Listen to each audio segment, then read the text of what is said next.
Hello everyone, and welcome back to another Tomato Sauce stream. Today we're going to continue playing a little bit of Rush Ladder. We are going to be playing some dinosaurs, which is something we haven't actually done a lot, considering dinosaurs is generally one of our favourite decks.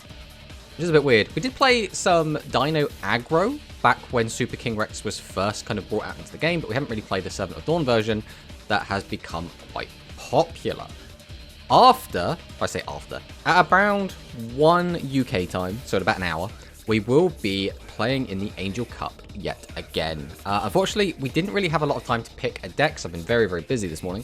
So, we will just be playing Noodles in that. We will not be playing Dinos all the way through, but I don't think there's literally any news to really speak of. We just have the stuff we already know. We know that in the next couple of weeks, we should be getting our hands on some brand new Rush cards, including Mirror Innovate, which is going to be very exciting.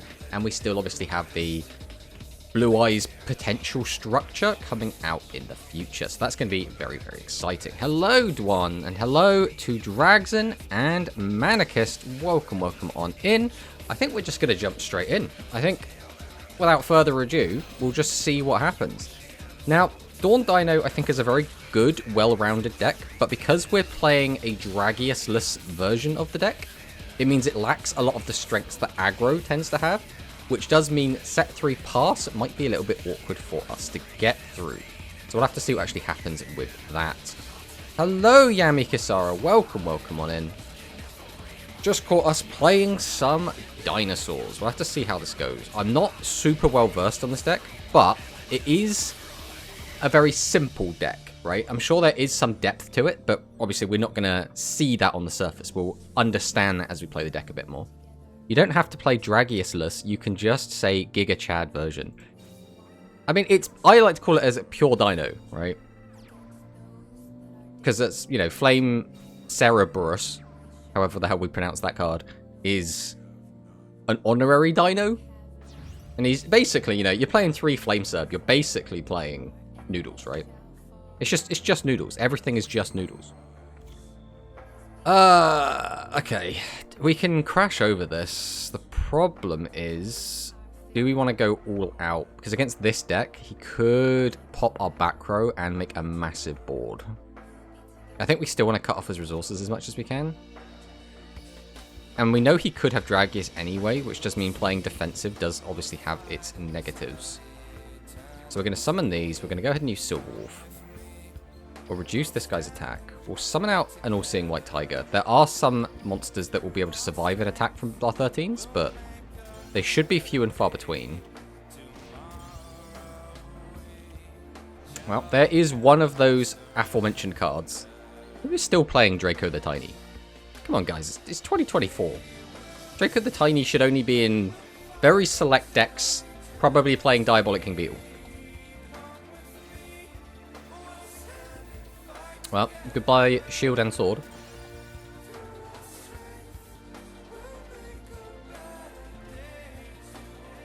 He's just a little guy. Yeah, look at the little guy. He is very cute, to be fair. I never actually noticed he had a ring around his neck. What is the lore behind this card? A small, peace-loving dragon that will affectionately approach you if fed some nuts. This dragon eats nuts? The ring on its necklace is rumored to hold a great secret. Ah, hidden lore. What could it mean? Do you think Draco the Tiny grows up to be Dragius? Speaking of Dragius, let's see what happens here. Okay, so he did only get out 2 monsters, which is pretty good for us. That's Telegraph in the card in his hand is probably going to be something along the lines of a Bunker Strike or a Frigolic Slayer. It's Otis's wedding ring. Oh boy, but Otis might just be Yuga. Like, it's seeming more and more likely that is the case. Let me read my skill again. Face up level 6 or higher. Yeah, unfortunately we don't have a level 6 or higher.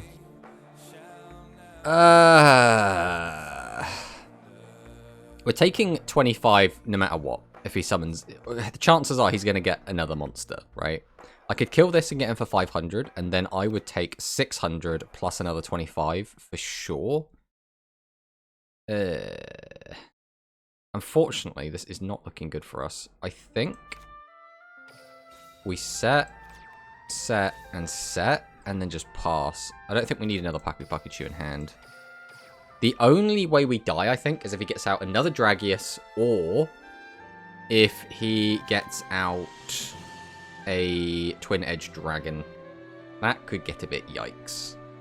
Unfortunately, we've drawn nothing but low-level monsters, so we can't really do anything off this. Or is this just foreshadowing that Manicus' deck is just bad? You know, I'm not saying that. I'm not saying that. Ooh. Ooh, that was exactly what we didn't want to see. Okay, there is a slim chance, right? If this attacks directly into this, then we'll only take 25 damage. Okay, that's fine. That's fine as well. Okay, that was our best case scenario. I went undefeated. It's not bad. It's the pilot. What else could I have done, Manicus? Point out the misplay. You seem to love doing it so much. Okay, the issue is we can clear one of these. Then we immediately die on the crackback to the other. We can't kill him this turn. Which means we just lose, right? There's literally nothing we can do. So we can go Serb, boost it up, attack over 1. Then what? The other one attacks over Serb, we take 400. Then we have to... But then he just attacks with whatever he summons. I guess our win con is that he misplays. That doesn't seem great. Okay, we're going to summon out Paku Pikachu. There's no... I guess there is a reason to use the effect, because it puts the other Paku Pikachu back into our deck. We'll grab out Gazelle. Then we summon out the Silver Wolf. We activate the effect. We weaken this Dragius. Then we just tribute 2, or tribute 1, and then tribute 1 again. I'm going to tribute set this one. I'm going to set, activate the skill. Boost this up. Go to battle, swing over this. And then our win con is... like, he misplays horrendously, right? Because, like, he should attack this with his Dragius. There's no reason for him not to. But he might get greedy.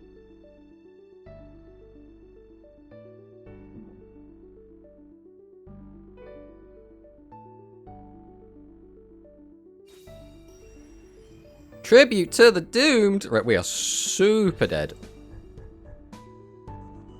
Well, we saw 0 spell traps. Well, I say that we did see a shield and sword, but it got popped immediately. I don't know, the deck seems kind of bad. Like 0-1. Ugh, I don't know.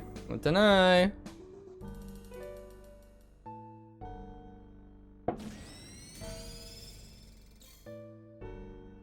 Yeah, he's learnt his mistake. He's attacking with the Dragius this time. Gets in for the 14. Rest in peace, me. Oh, actually, did I clear out my replays? Might have to check that real quick. I think I did. I'm pretty sure I did. Usually I would have done that. But is past Tomato Sauce reliable? That is going to be the question. Thank you, past Tomato Sauce. You did what I could not. Alright, we'll go again. And let's hope we, I don't know, get to play the game this time?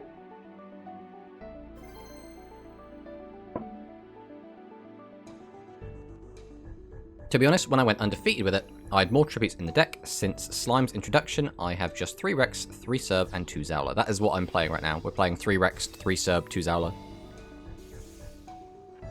So my question to you then, Manicus, would be, would you go back to a higher tribute count? Because I feel like there's still 8 tribute monsters that you are going to get hands where you just cannot play the game. Like, that is going to happen. This doesn't feel great. I think there's no reason to set both Talismanic. There's a good chance we just won't be able to use them if we do. Hello, how are you today? I am doing well, Number Hunter. Welcome on in. I hope you're having a great day. Caught us playing Dinos. We're playing Seven at Dawn. This is the second time we've ever played Seven at Dawn. We did play this a little bit in a point battle, but we did play the Draggies version, and we just kept finding that we would just brick on high levels constantly. So we've gone back to the pure Dino version. We're going to see how that works out for us. Hysteric Force. Do we pop this? Because on one hand, there's a good chance that he's going to draw the one that's going to protect you from traps anyway. And we do need to get the back row freed up. And protecting the monster might be good, because we might not even draw normal summonable monsters. So I think we are going to use this. This is a very, very early widespread, and arguably a bad widespread. But it all depends on what we draw. See, now, this doesn't look so bad. Because we can summon this. Tribute 2. Summon out the big bad boy himself, the Super King Rex. We'll activate its effect. Bring out Mammoth Graveyard. Then we'll tribute the Mammoth Graveyard. Summon out the big bad Chimera. Oh, Cerberus, even not Chimera. We'll set another back row. Go ahead and activate our skill. And then this is going to... There's no reason to protect... I'd rather keep Super King Rex around, right? Just a higher attack value is probably better. We'll go battle, and then if he has the... Which, this is telegraphing heavily, he does have the widespread. So we both open turn 1 widespread, so we're even on that count. So we can't be upset with them opening turn 1 widespread. We open turn 1 widespread exactly the same, so... I got my hands on number C107 for only 4E. So I'm really good today. 4E. 4E. Euros? I'm trying to think. Do I have a... I have a Euro button on my keyboard, so I don't know if that's just not there. See, that's the odd thing. I never bricked 4 euros. Okay. I never bricked too bad with more tributes, and with slime now I have more opportunities to live through potential bricks. In my build, I may take out the 3rd TSA and run the 3rd Zowler again. Okay, so it is the TSA you would take out, so you wouldn't change the number of low levels in the deck.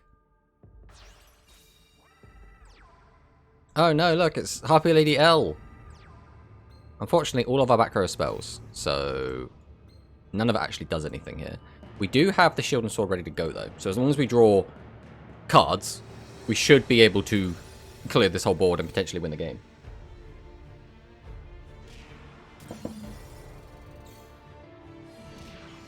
Ow. Right, we just need summonable monsters. Let's see what we get. Those are summonable monsters. We do have 2 beasts in grave, so we can use that for maximum value if we want. Do we even need to? Summon, tribute both, get out 1, summon that. Then, yeah, I guess we do go Paku Paku, why not? We'll go Paku Paku. We'll put this back into the deck. We'll put this back into our hand. We'll summon out the Silver Wolf. We'll go ahead and activate Silver Wolf effect. Then we will weaken this little guy. Now, if we can get an extra 200 on Mega Zowler, but we can only do that after Super King Rex, right? Oh, we don't have to. No, we kind of do. Which means I might as well do this now. Because everything else isn't going to get a benefit from it anyway. So yeah, we'll go Shield and Sword. Do we have a Dino and Graveyard at the moment? We do have one in there. So I could just Tribute 2, get this out, bring a monster. I don't even need to use its effect. We could just empty the whole hand if we want. So I go Tribute 1, Tribute 2, summon out the boy. Then we will just normal summon. Tribute over this to summon this. Normal summon. We will activate our skill. So what's the negative? He goes shield and sword. If he has sword and shield, that could mess us up. So I think we do just pump it on Mega Zowler. Then we are going to use TSA as well, just because we can. You know, when you can, you should.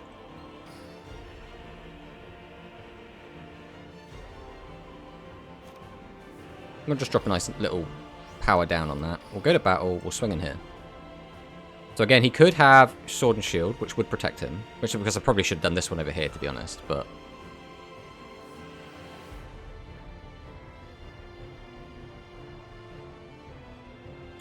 the baby. Never pop the baby. I said the third TSA because I added slime over Zowler, so it's going to be back to the original ratios. Is there any good free-to-play Galaxy Eyes deck for playing ranked? That is a question. I don't know about free-to-play. I almost think, like, Tachyon is more free-to-play than Galaxy Eyes. Like, it's a weird one.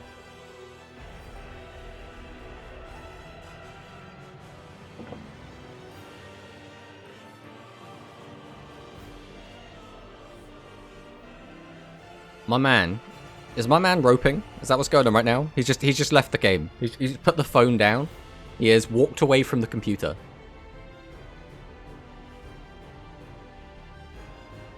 He really does not want me to win this game. And he's found his win con. It's just walk away.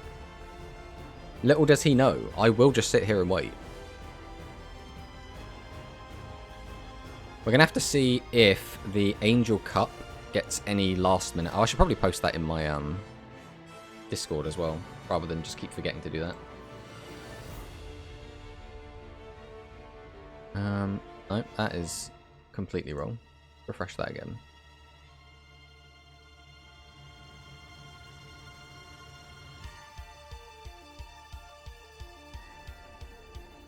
Less than an hour.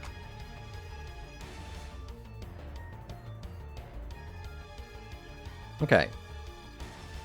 Now, the number of players is jumping up a little bit, but it's still a lot less than last week. We'll have to see if it picks up towards closer to start time. Dino's best deck. Tomato, what's your build? Take Dino to Angel Cup. I'm not taking it to Angel Cup because, one, I haven't really played it much. And two, I had very little time this morning to actually build this deck and to, like, prepare anything. So we literally went with noodles just because... One, we've already played it. We don't have to think very much about that.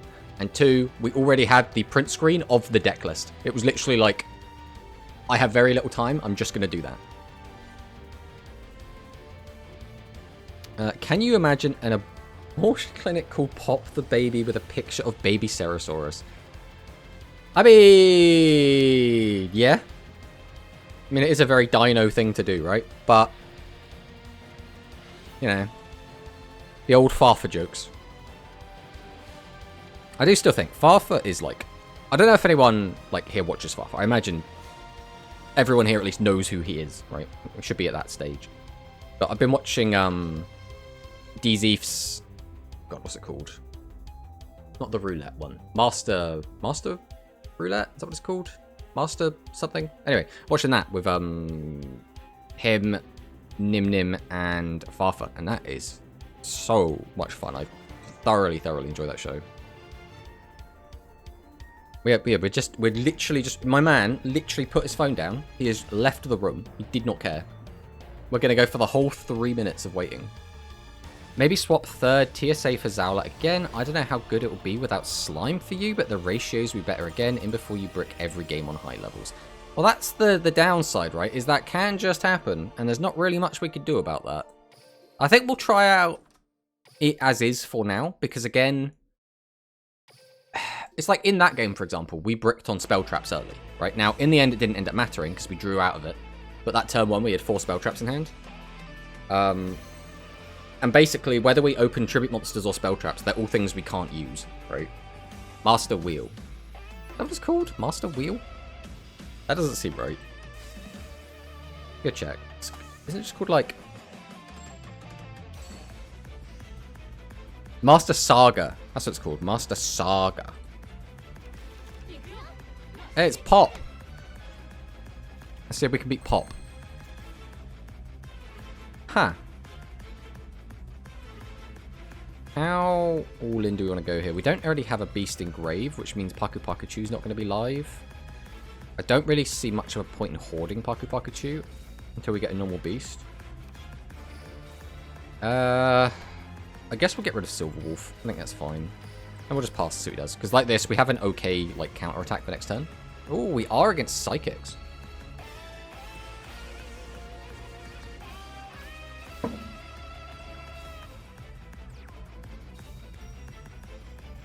Tribute to the Doom turn 1? This is a desperation play to get the hand empty. That's what this is. This is, my hand is full of crap. I need it gone. I respect it. I mean, do we just go for an all-in push? I think we do, right? Like, what else are we going to do? How much damage would it be? It would threaten lethal. That is the only reason. Usually I would hold Flame Cerberus in hand, but... Oh, wait, no, I didn't need to do this because I got the boost from thingy. That was really stupid. I should have kept that in hand then. Would it still have been lethal, though? No, it wouldn't. It would have been just under. So we did need to do that anyway, right? Because the 600 on top of the 19 would have been 100 under lethal. So this was the only way to threaten lethal. Okay. I mean, yeah, we take it. We take it. Can you play Pokemon Black and White Gym Leader in the background for the next duel? I mean, we can. It's actually on this playlist somewhere, believe it or not. But if that's a request, yeah, sure, we could do that. That's not a problem.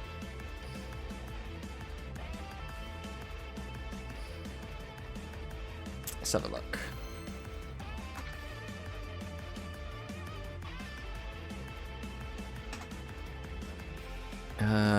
Gym Leader battle music. Okay. Pause that. Grab this up. There you go. One of my favorite themes from Pokemon. Oh no, the music made him not connect to the game. 21 plus 21 plus 19 equals 61, I think. Yes, that is correct. But we had the skill from Servant Adorn, which gave us an extra 600. So what we were thinking about doing was not using the Flame Serve from hand, and instead getting the 600 from the skill and keeping the 1300 on board, which would have been 59, which was 100 shy of actually being able to kill. But if we wanted to push for lethal, we did have to summon out the Flame Serve either way. Is that a Parku-Chew? Alright. I don't know if we're supposed to just tribute summon out our Flame Serve in defense mode in this position or not. I don't know like how often we are... Like, we haven't like felt out the deck yet, right? In some situations, I'm sure that Manicus to be like, oh yeah, you always tribute out your tribute monsters because you're going to draw into more anyway, so you don't want to break up the hand. We'll see what happens. Is that a Magician's Valkyria? And a Light Sorcerer? And a Magical String to pop our TSA? Oh man. Which deck is this going to be though? Is this just going to be the one, the only? Seven's Axel Road. Well, this is Rush, so if you can go for game, go for it.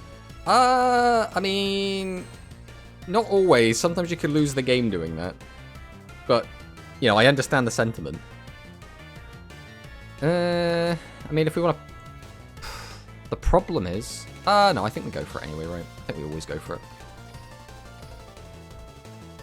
Tribute Summon. Flip this up. Summon this. We'll go ahead and set this. We will activate our skill. There's no reason to put it anywhere over anywhere else. We'll just put it there. Wow. We'll get in over this, and we'll get in for this. So the only downside with doing this is we have left ourselves open. If this is Seven's Axel Road, or Maximum Overload, or Magnum Overlord. Ooh, yeah, this is where it gets a bit dicey. Because both of them want this exact situation. They want to be... Well, I guess Sevens doesn't really want to be low on life, but... Okay, that getting weakened. As long as he doesn't just drop the max, we're kind of okay here, I think. The issue now is... We only have one card in our deck to actually stop ourselves from dying to this. Which means now we just kind of have to draw it. Oh, there's Torna. There's Seven's Road Magician. So he's going to clear 2 monsters. Let's go for that again.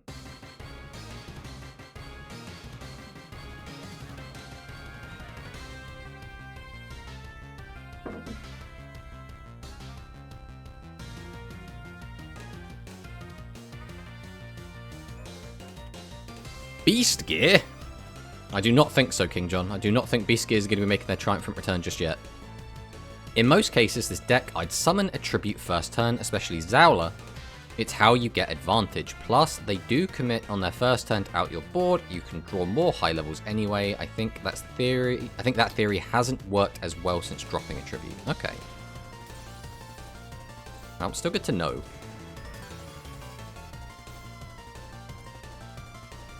Give us some Pokemon battle themes during your duel. It kind of fits perfectly. Maybe train a battle theme from Pokemon Pearl. I mean, we got a lot of good music in the playlist.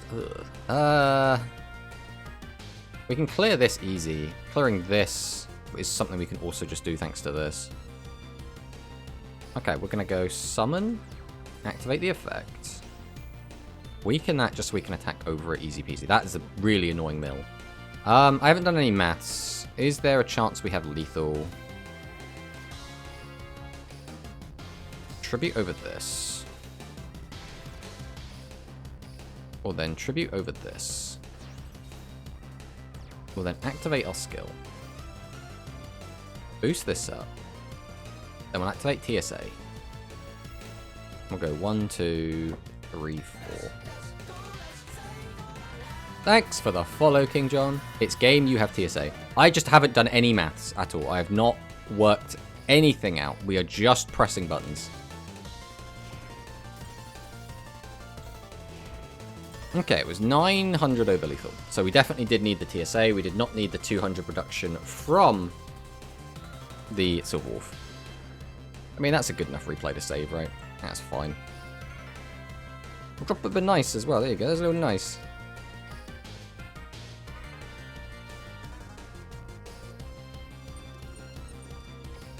Alright, we have still got half an hour before we will be summoned to the tournament. Let's see if anyone else has signed up just yet as well.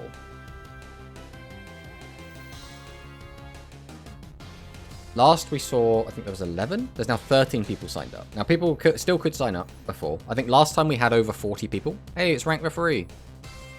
And if we, could get up to those numbers again, that'd be great. The minimum I like tournaments to be is 16 players. So fingers crossed we do get like a 16-player tournament at least. This is a very dinosaur hand. Oh god, it just got more dinosaur.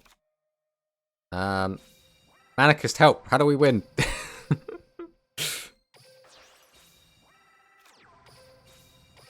We passed. We'll get back to the other soundtrack for now.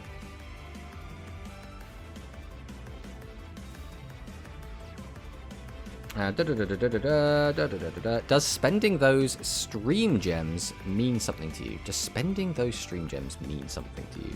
Not really. I don't get anything for it. It's meant to be like a little mini game for you guys to do, if you want. There's not really much in there. I need to put like sound effects and stuff in there. That's what I need to do. But for music in the background, you mind if we do the Halloween Town battle theme in Kingdom Hearts? God, what's that town called? Is it just called Halloween Town? I mean, I don't mind just like putting music requests up. That's fine.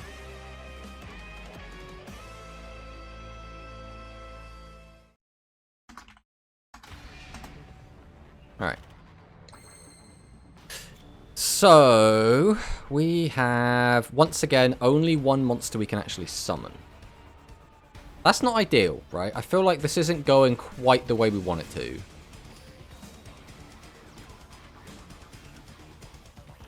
I can just boost over this. I could get some, like, bigger damage in. I don't think it's worth it, really. I think we do just go into Serb. Activate the skill. Boost over. We'll just swing over this. And then we'll see what he does. Alright. Here we go. It's the Kingdom Hearts Halloween Town combat music. One of the only upsides to 3 TSA is always having a TSA. I mean, that might help out in this matchup quite a lot. I have 850 of those gems. If you have something like Let's Rev It Up and maybe something for Pokemon on those sound effects, I could spend them all. But we need to do it at some point. The problem is we have just been so busy. That is the problem I have. I don't really get a lot of free time to like do that. Whenever I do get a little bit of free time, I usually spend it like, you know, oh, I finally got a bit of spare time. I want to like relax. I'll play a different kind of game. It's called Spooks of Halloween Town. If you draw 3 small guys, you have so much advantage with this hand. Yeah, but the problem is getting those 3 small guys, right? Something that I have been doing recently is I've been semi-addicted to PokeRogue, which is like a browser-based Pokemon roguelike. That's not even live, is it? It's not even live.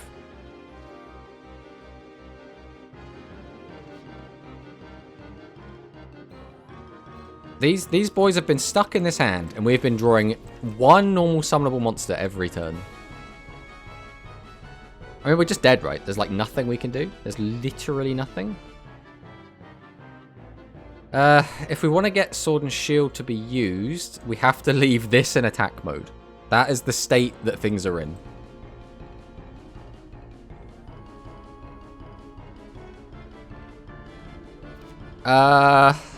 I actually think it is correct to normal summon Paku Pakuchu to activate Shield and Sword. Then set these 2. Go to battle and then swing over this. I think that is correct. Which is so sad that that is what's happening. Rare L, I mean the odds of not drawing small guys definitely. Well, that's the thing, right? This is our like 3rd real game, I guess, because I don't think one of them counted. Thank you. Oh, there's the ad break. We'll sort that out in a sec.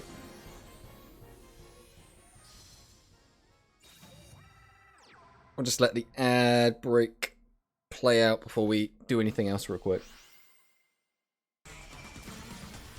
My poor Paku Pakuchu.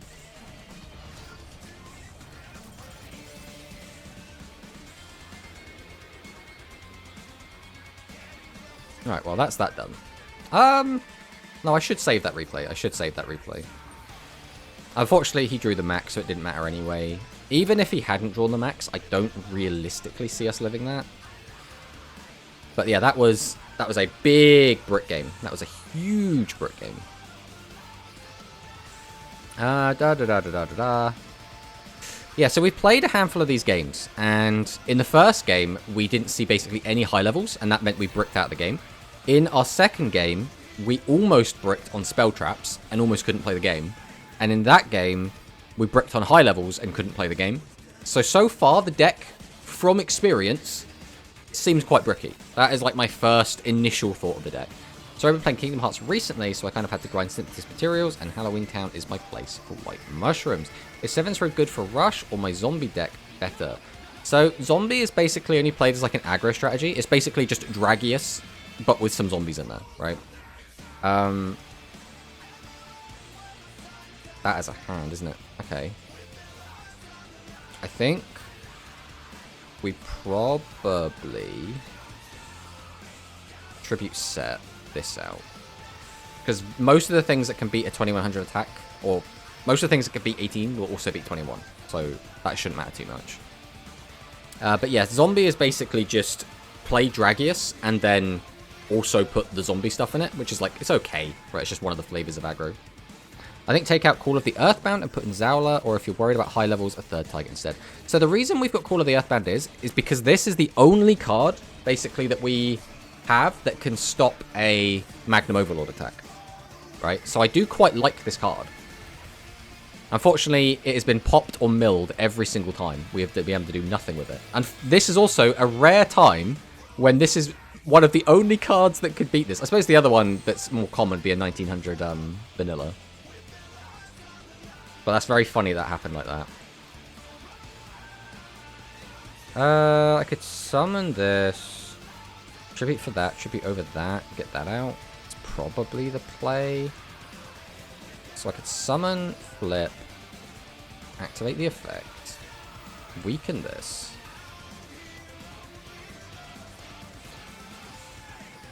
We tribute this, I guess, for this. Then we have to just get this out anyway, right? There's like no way around that. So tribute 1, Tribute 2. The only problem with this is this plays heavily into Magnum Overlord. But we've already lost our way to protect ourselves anyway, so I think we have to just go all out. How much damage is this? This is this lethal through if he has nothing? That's 4,900, 5,900, 5,200. 5,000... No, 6,000, right? 1, 2, 3, 4, 5... 5, 9... No, Which means even if I reduce it by 12, it will still have 4. No, 6. Which means he'll be left on 400 life points. So playing this doesn't actually do anything. That's assuming I've just done my maths correctly.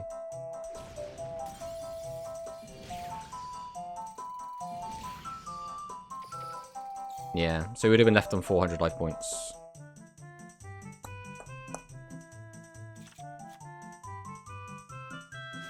What do you recommend more, Dragius or Seven's Road Magician?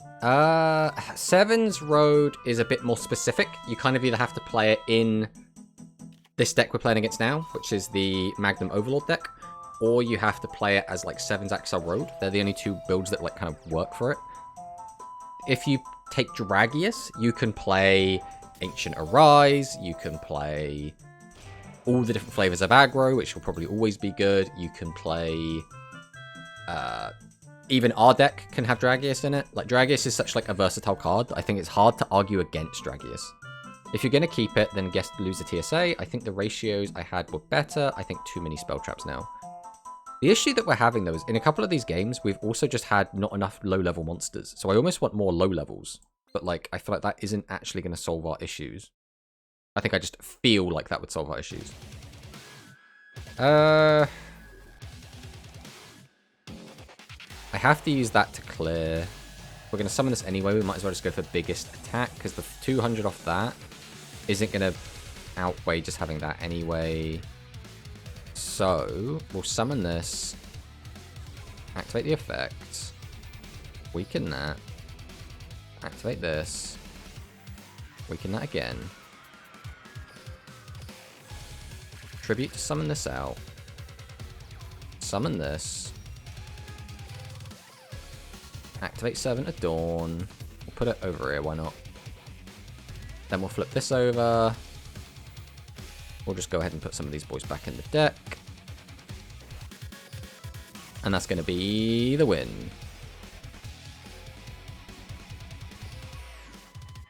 Alright, we still have 20 minutes, so we can still keep grinding ladder.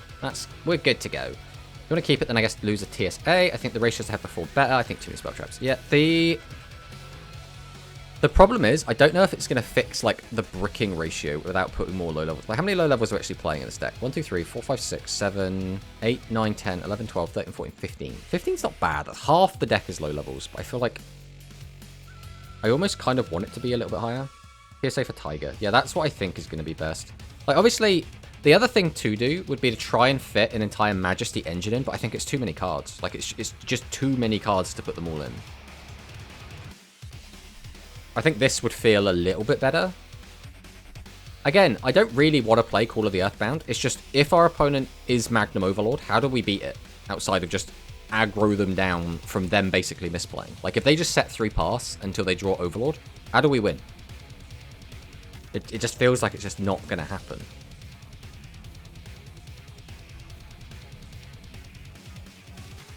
I think the deck needs to just, like, do what it does. And it just needs to just, quote-unquote, just not brick.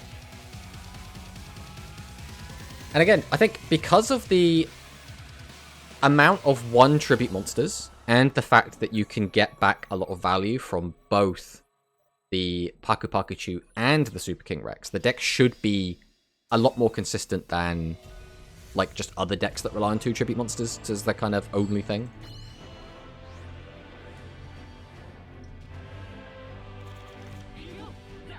Okay, that's a hand. Is that a Super King Rex? I think we hold the Rex. But I think we definitely get out the Zowler.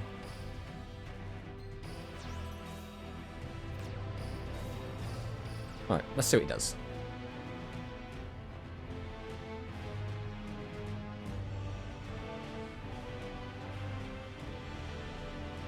Right, let's do our buy game tournament participation update.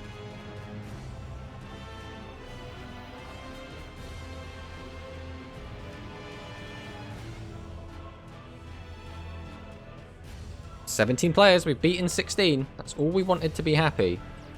Now, if we can get those numbers up to, like, over 40 like it was last time, that'd be great. Is that a Rising Light Angel Essel?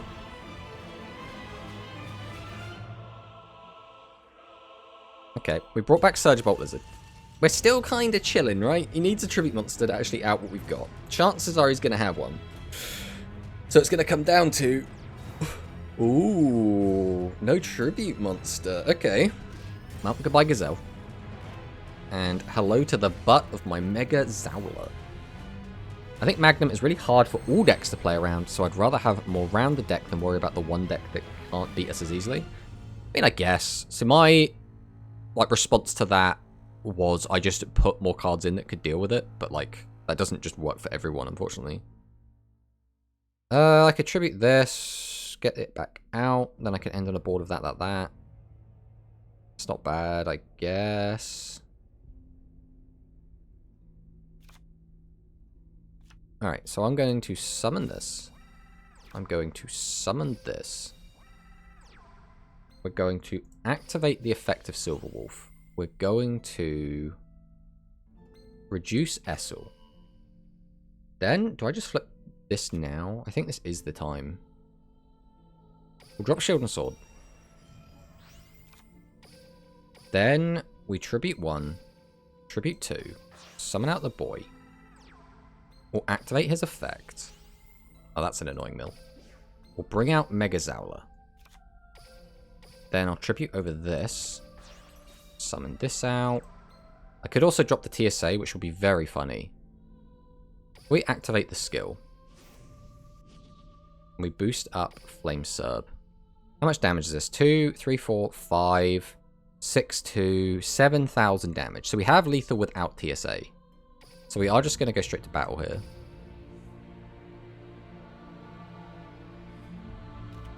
Okay, that's fine. We were expecting that anyway. I think we will just swing with this. And we'll swing with this. I just want to get big damage in. I want the big 15s gone. He can keep his Miller. That's fine. We got him down to 1200, which is already quite good. Magnum can be tier 1 now pretty easy. Well, it did just recently win a tournament. It won the Starry Cup Rush Duel tournament. So it's looking more and more competent, because this is its first win since, the latest round of changes, which I guess would be the Scorching Flame Burst. But it now does have a win under its belt, which means it is now up there with the other decks. I mean, it's been, in a good spot the whole time. I think it's just a very annoying deck, right? It's very frustrating to play against when you just, you feel like you played better and your deck is more cohesive, and then, your opponent just slaps down, lol, OTK, go brr. What is better, opening 10 packs or opening pack by pack for 500 gems? Well, it's literally about how long you're going to spend doing it, right? If you go into the open pack settings, you can set it so that, if I've opened up all of the super rares or all of the ultra rares, it will just automatically reset the box. Which means it won't... If all you want is the super rares and ultra rares, or one or the other, you can set it to that. Then if you would get to the bottom, it will just start opening new packs, which is good until you're your third way through the box, and then you don't really want to go start going a fourth way through the box. Hunting Dragius.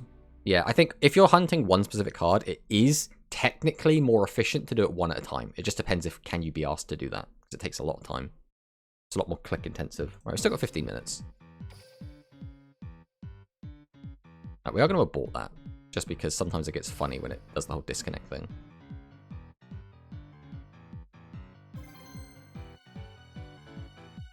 You're looking for a single card is better one by one, but you have to be patient. Yeah, exactly. Exactly. Froggy knows. Go up on me. Project 07s. Okay. That's what you got for me, Project.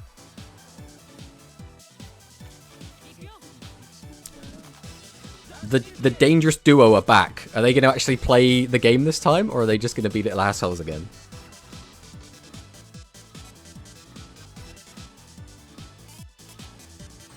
Okay, we can summon one. It's still not ideal, because we're not going to be able to use this effect. But we can put them on the board, which means we get one out of our hand. Arguably, I maybe should have even set this. Because now he can use his skill, weaken us down, tribute something off and attack over us, but he would have been able to attack over us anyway. Kind of depends. Can you play Josuke theme from JoJo Part 4? Realistically, no, because I do put these VODs on YouTube, and if I put any copyrighted music, it can get, like, ripped out, which kind of sucks, and I'd like to, like, not get strikes. So anything from, like, anime is a little bit trickier to have on. Video game music is generally okay. Like, there are still some exceptions to that, though. Shields for Trap, though, and against Cyburst. Okay, he's not even doing anything. Okay, we will chill.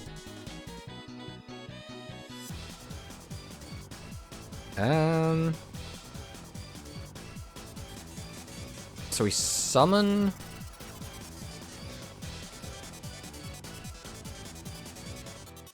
How do I want to do this? Do I want to just hold a Super King? I think I do want to hold a Super King. There's no benefit to getting out a second Super King. So I think we do just do this, summon this, and we're just going to attack. I don't even see a point in using the skill. Nothing's going to change. Arguably, he could have... Oh, no, he shouldn't be able to. It depends what skill he's on, I guess. But he shouldn't have anything that can beat 1500 attack in defense mode. Like, Archfiend Soldier would be the only card, but based on the skill he's on, he shouldn't be able to have Archfiend Soldier. You have 11 more... Still have 11 more tack than they will after switching. Uh-oh. Did my man just hard draw the max? Unfortunately, this trap card doesn't do anything against this.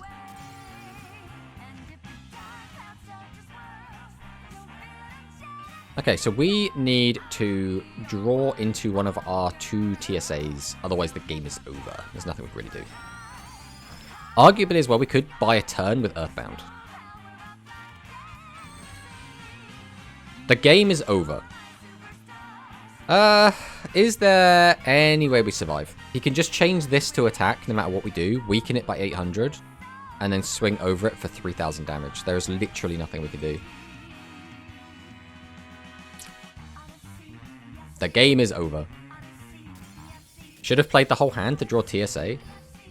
I mean, like, it depends, right? I think with the power of hindsight, yeah, that makes a lot of sense. But how often does your opponent just hard draw the Yggdrago?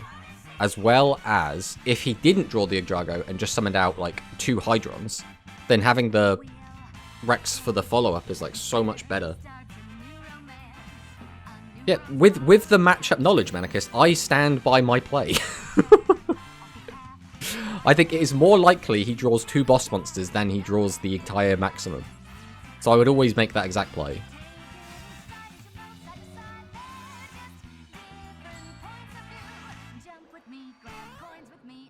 Right, we've still got 12 minutes.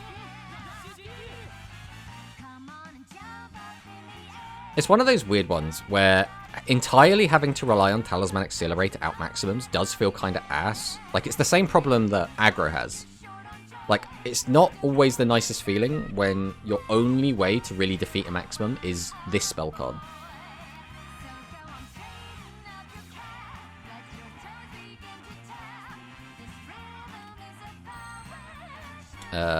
Okay. Well, I guess we're gonna just go for a push. Go, Mega Zowler! Go, Mammoth Graveyard! I don't think we're going to summon the Paka Pikachu and attack, you know. We'll use this. In case he has the widespread, we'll put the boost on Graveyard. Boop. Boop. Pass turn. Yeah, but a lot of decks rely on just TSA for maximum outing. Yeah, but that in itself is a bit of an issue, right? Like, I'm not saying this is the only deck that does that. Like, I even mentioned that, you know, aggro does the exact same thing. I just like it when you don't have to have that as your only way to out it.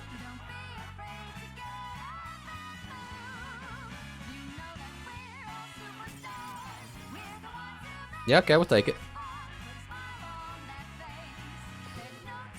What I'm trying to say is, were maximums a mistake? I think maximums, especially in early Rush,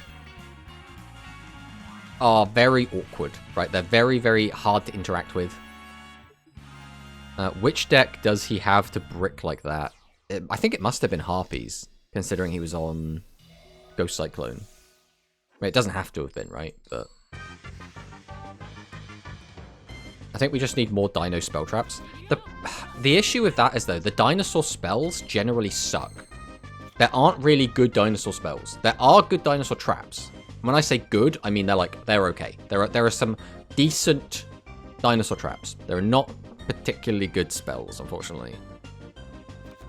I think once again we just hold the King Rex here.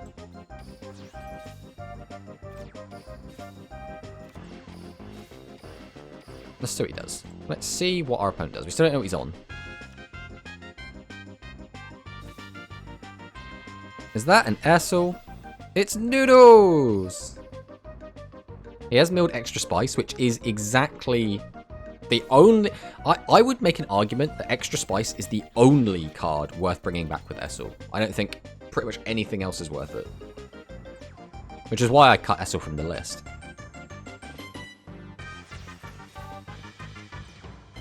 Okay.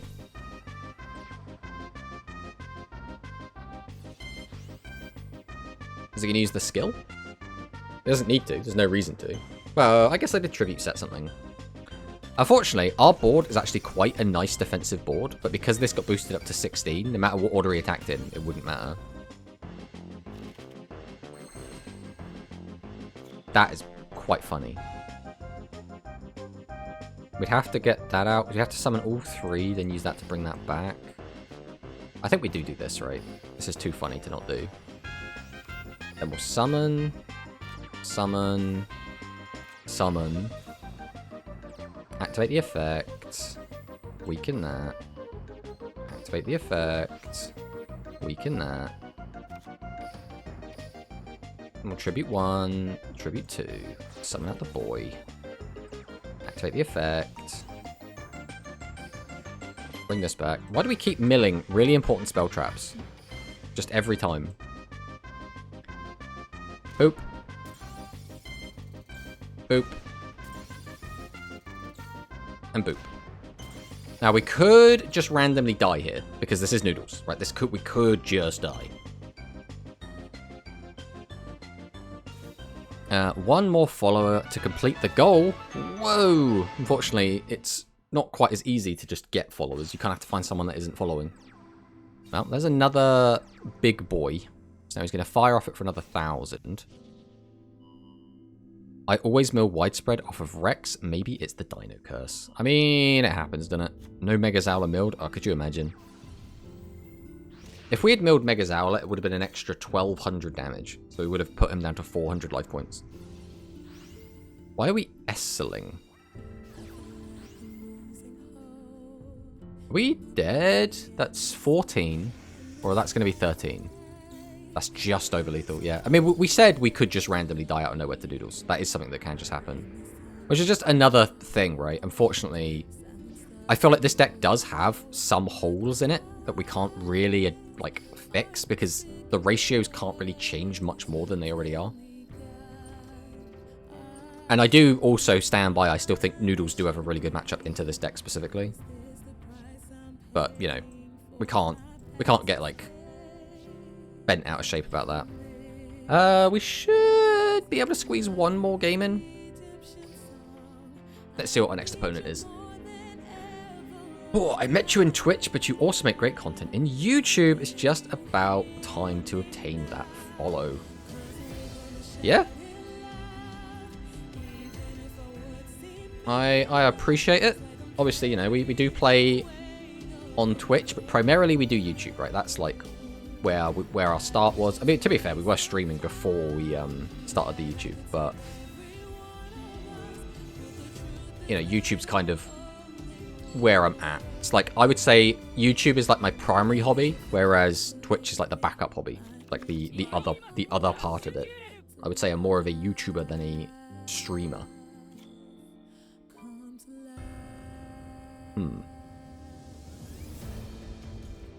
How aggressive do we go here? I think we probably... It's so greedy. But I'm gonna get greedy. Okay, we're gonna get greedy. We're gonna get greedy. We're gonna get greedy. The greed is happening. We're gonna keep Paku in hand. That's the greed. The greed is not emptying the hand. It's me trying to get maximum value off Paku Pikachu for the next turn. Ah, if he doesn't. Go on, summon monsters. Don't just set. Go on. It's another noodle player. Now, is he going... Wait, he didn't have... What? He had stock engrave. What? Okay. In which case... I could set Tribute Bow for that. I'd have to get this out of my hand either way, so you might as well just get it out of the hand now. Tribute 1, Tribute 2, Summon. Activate the effect, bring this back. Then we'll Summon and Tribute it for this. We'll go ahead and activate our skill. I'll try and activate my skill if I can click the right button. If this deck gets Mega Plunder. Which one's Mega Plunder? Is that the 2000 vanilla? Swing with this, then pass. I legit cannot remember what Mega Plunder is. Yes, it is the 2000 vanilla. Okay. Discarding Grace Princess Kana? That's crazy.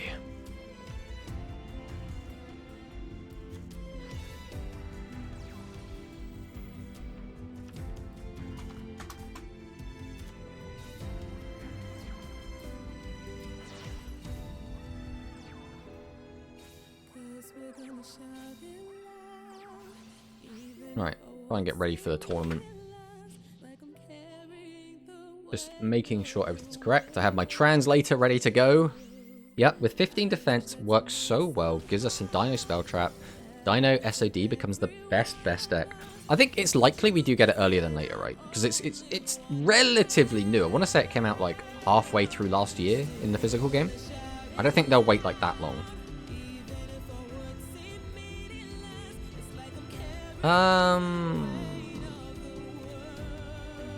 Right, we'll summon. Activate the effect. Shouldn't really matter what we weaken. It's going to be the same damage overall.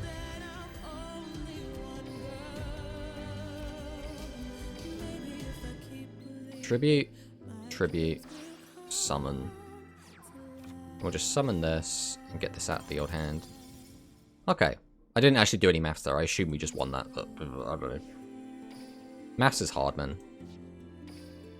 Alright, and that is going to be all we have time for ladder-wise. So we will be moving over to tournament time.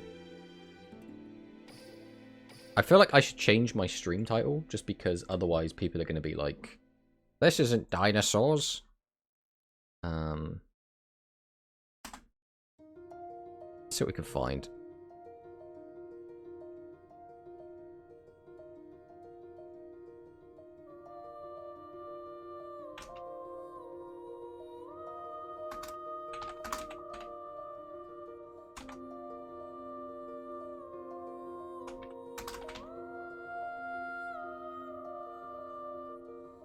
Okay, we'll do that. That should be fine and dandy. Then we need to pay attention to this. I guess we'll do this as well. We will open the brackets on here like we did last week. Then we can go over to Hua, grab this, and change this to Chrome. And then we can see the brackets when they do come up. Push it to Cog? We can't push it to Cog. We got tournament to play in. Unironically, Jurassic World or Wasteland will actually be really good for Sod Dino right now. The problem is taking up a deck slot with a card that, if you're in a bad position, isn't going to get you out of that bad position. That's always the problem with field spells. But if we get a skill, right, that just sets the field spell on the field, that could be very, very good for dinosaurs. That's kind of what I want. Just give us the Rex Raptor skill from the start of Duel Links. That's what I want.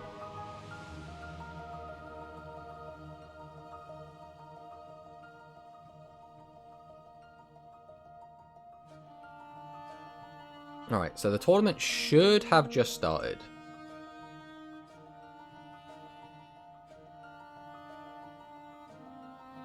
Let's take a look.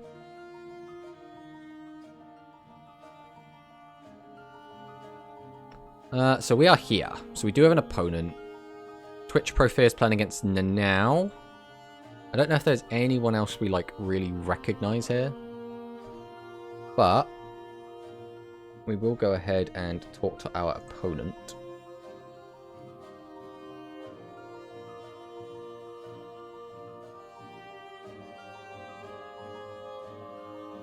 Okay, so my opponent has not arrived in the room yet, so I'm probably going to be making the duel room. Do.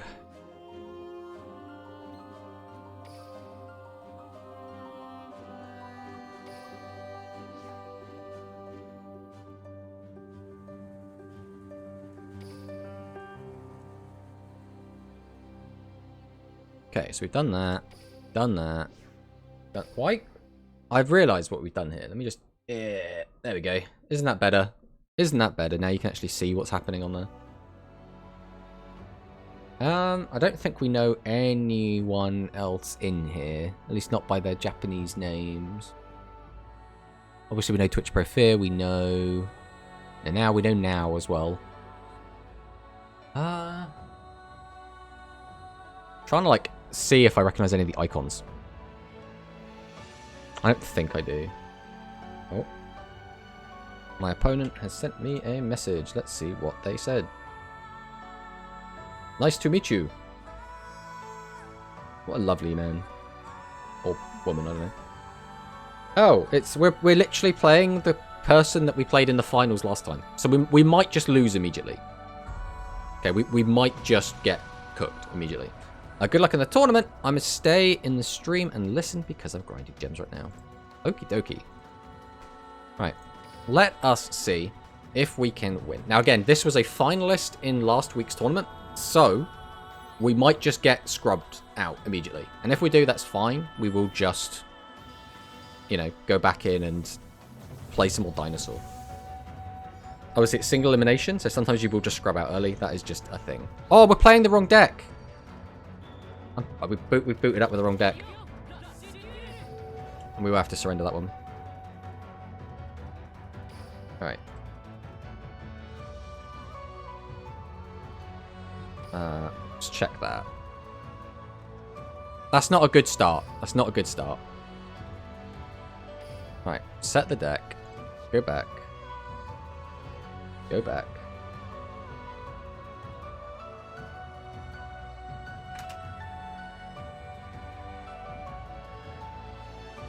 Alright. Let's try again. Let's try again. We'll take the L for the first one. Obviously, it's our fault we did that. It's our fault.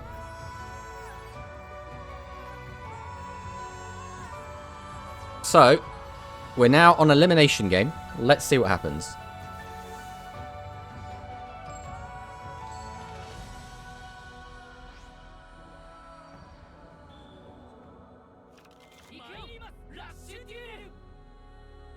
Alright.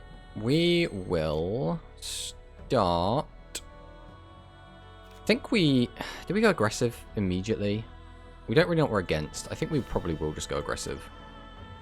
Do we, though? I mean, either way we set these. Either way, we have to get this out of our hand. No, I think we're going to play it passive for the open. There's no reason to hold this, so we will just get rid of this. Then we'll just pass. That's what he does. We're playing hard mode now. Yep, we're just playing hard mode.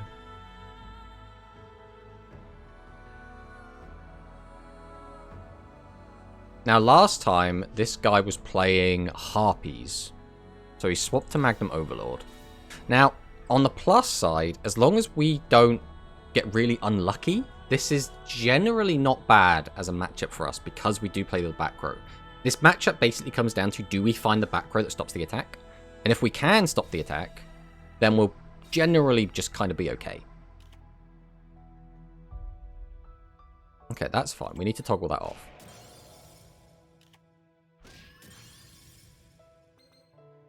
Okay, so as long as we don't brick here, we're okay with this. So we will set. Then we're going to tribute both. 1, 2. Summon out the big boy. We'll go ahead and activate the skill. We'll boost him up. And we'll add a card back to hand. We will grab back the Fayaru. Now the question is, are we going to bother to use the effect? I think we are, because we're not going to summon out the second, or the spice anyway. Okay, we will set this, and we will go ahead and summon this out. Normally I wouldn't commit this to the board, but I do have the back row already, and the only way we get punished is if he literally goes, what, like, tribute the monster, summon out Torna, use Torna effect, discard, flip up the face down monster face up, and then goes into the maximum. That is the punish. If he doesn't do exactly that, we should be okay.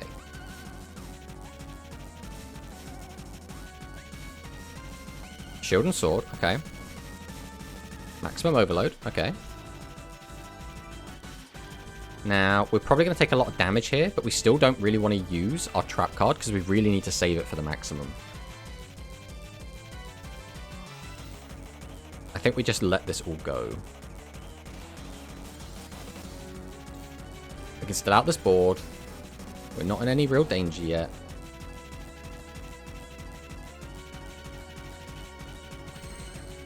I'd like to not see all of these guys together, to be honest. Is there a way we just win here? Right, we'll set. We'll tribute 2. I need to actually do the maths here. So we do this. We activate the skill. Target spice. Add to hand Bayaru. Okay, let me work out the old calculator. So how many do we have engraved currently? We have 1, 2, 3, 4, 5, which means we're getting plus 500. We're currently 28 plus 13 plus 13 plus 15 is 69 minus 37, which means we can get in for 3,200 damage as is.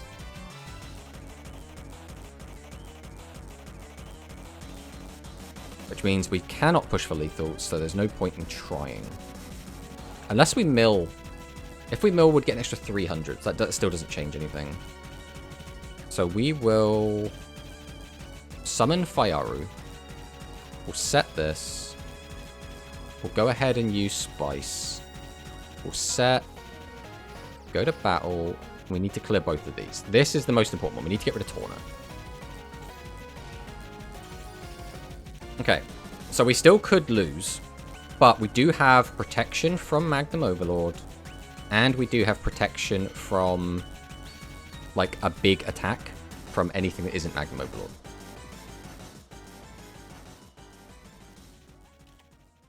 Okay, so this is fine.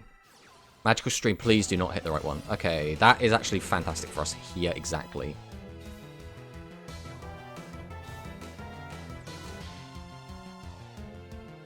So that is probably going to be the game cleaned up.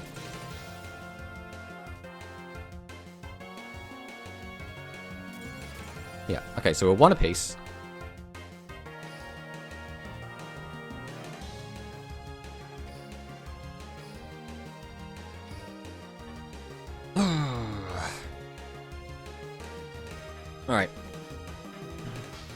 Let the next one be the rival theme from Black and White. I mean, we tend to like not mess around with the music when we're playing in the tournament. Just to like to focus a little bit, but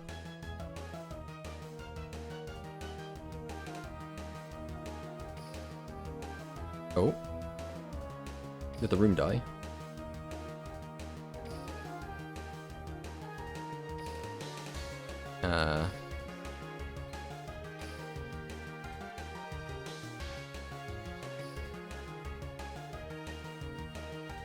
We should get this back.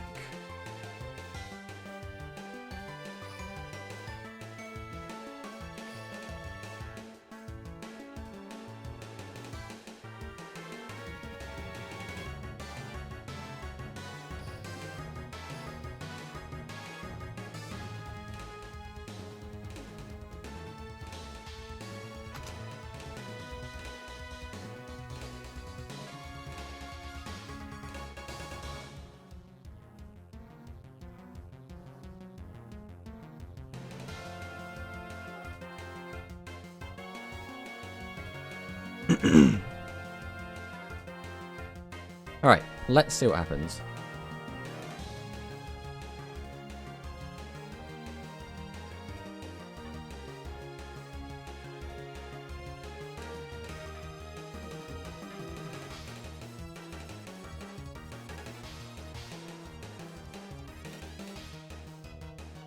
I assume our opponent's coming.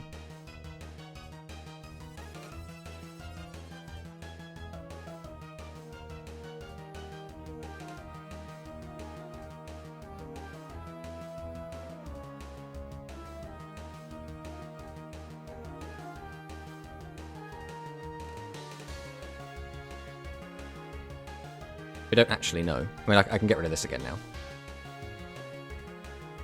We are waiting to see what happens. Our opponent has read our message. He has joined the room. Okay, we're good to go. We're good to go. So again, we had to forfeit our first game. So this is elimination. We'll see if we get knocked out or not. Is there any prize for this tournament? Is it just for fun? There is, I think, 1,500 yen. Which is about $15-ish. See what my opponent said. Okay, he just said yeah, he's fine. Alright, cool. Let's see what happens.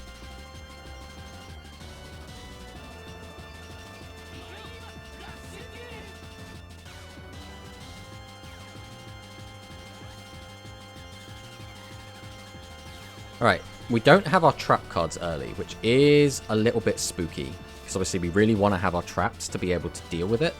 If we don't get our traps, this is going to be a very uphill struggle for us. Because he can just put pressure on with Torna. And if he starts doing that, we can't do anything to out it without risking just dying. So I kind of want him to pop our back row. Because then that's one less magical stream for us to worry about. I'll have to see what happens. Of course it's Torna. Alright, we're not going to take too much damage here, but we are going to take damage, which is really not ideal.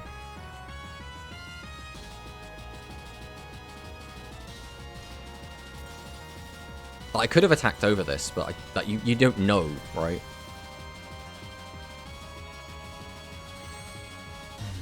I mean, we have one chance to beat over.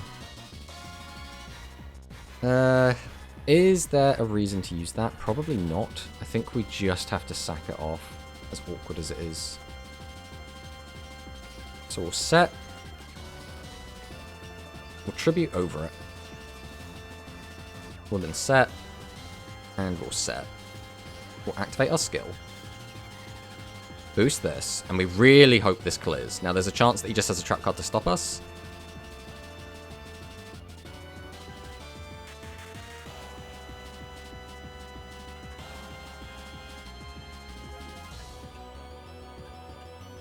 He's thinking about it. I really want him to not use his trap card here. Like, I really want this to thank you. That is exactly what we wanted.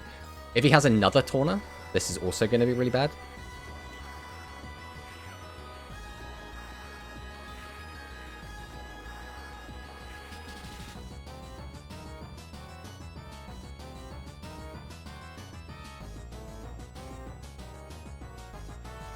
If I had just one good trap, I'd feel so much better right now. But without the trap, I feel so vulnerable. Right, 1400 could be a lot worse. The other problem is, I think he almost certainly has a widespread, which means attacking over anything is scary.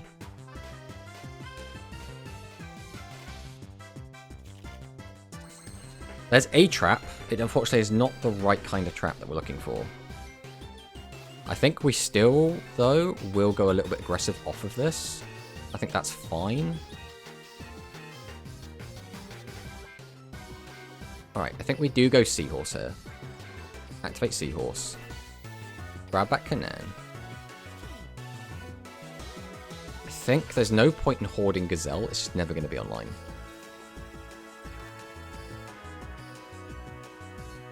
We will Tribute 2. Do we already have one engraved? We do. So we're going to summon out Flavor Inspector now. Activate the effect. Burn for the 1000 draw. That is a really good draw. Target this. Add a card to hand. I really like my guy that has some defense points. That would be nice. We'll set. And we'll set. We'll go straight to battle, and we will try... We will make an attempt to attack. He's probably going to use his trap card here. I don't see why he wouldn't. He could also have Magical Stream, which could be a problem. I mean, if he does, you know, there's not much we can do about it. We did have a back row before, and he chose not to use it. And he's letting that go as well. That is interesting. Is that because he just wanted the life point difference to try and Magnum? Because he's kept 3 cards in hand. There's an okay chance that he does have a big nasty bugger in his hand. We'll have to see what he does.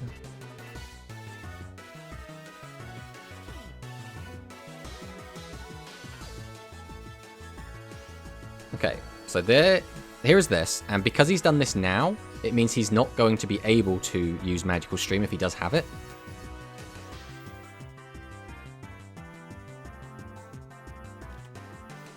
And he's dropping the TSA, so he's all in on this play.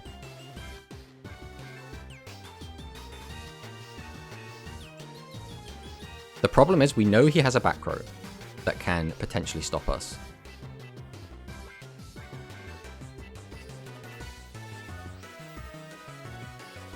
So we have to have 2 monsters that can beat this guy. So we need to find Spice. There is Spice. This basically couldn't have gone better, really. So we'll set. There's no, like, good way to, like, do this, is there? We might as well just do this now. Activate extra Spice, burn for 1000. Then we'll set. Tribute 1, Tribute 2. Normal summon. Tribute over this. Then we can activate Spice. Activate Roastery. Set. Use the skill, because why not?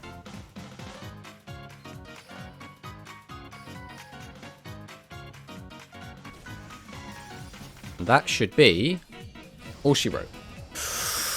Oh, is this game 3? It is. We scooped our first game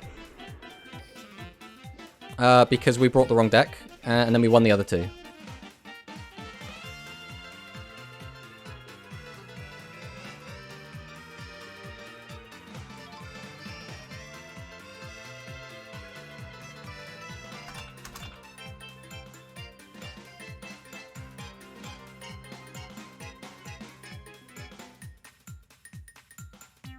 Alright, what did he say? Our opponent said something. Unfortunately, the screen is reloading.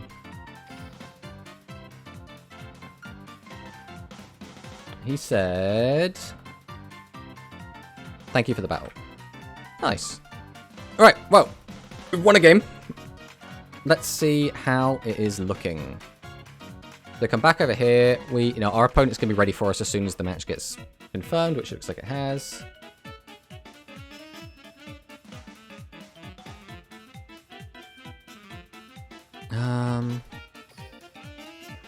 So we'll just leave that, jump into the next one.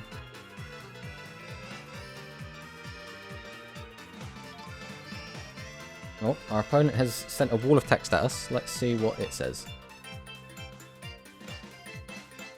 Thank you. Made seed, made room, work up. Good luck, boy.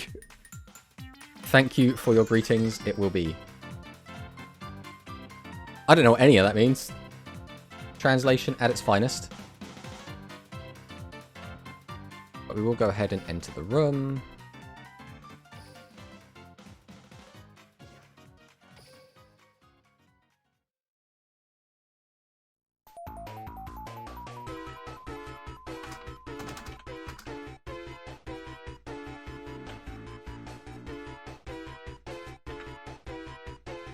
We'll send him a message.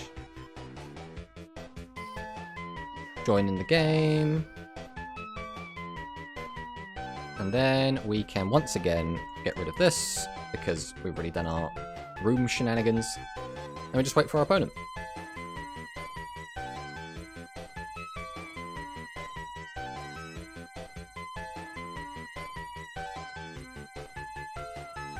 And what did our opponent tell us? He said... yes, please. Okay.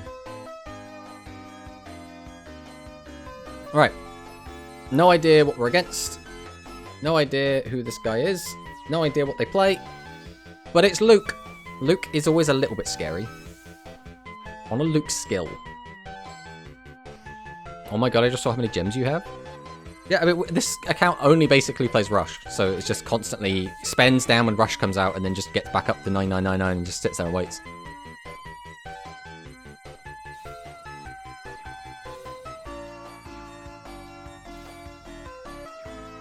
Ah, the old set 3 pass. Well, sir, let's see how you like my set 3 pass. But I'm gonna spice things up with a back row.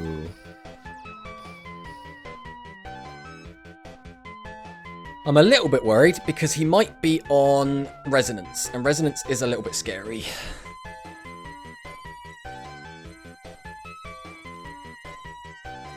Resonance is looking more and more likely. Dragon's Inferno! Okay, well there goes our back row. Now, Call of the Earthbound doesn't do as much in this matchup, so I'm not too worried about it. Boop. Look at that, his Archfiend Soldier, he's doing a thing. Alright. Well, we have to use this. There's nothing we can do about that. So we'll set. We'll go ahead and Tribute 1, Tribute 2. Bring out the boy. Activate the skill. Target the boy. Bring a card to hand. I'd like a Fayaru, please. Now the question is, do we clear all 3? I think we probably do, right? We've got 2 engraved, so they'll put up to 15 at least. Yeah, let's get crazy. Let's get nuts. We'll go to battle. We will then just clear all 3 of these. Boop. Little boop. And the medium boop. And then we'll just pass. Let's see what he's got.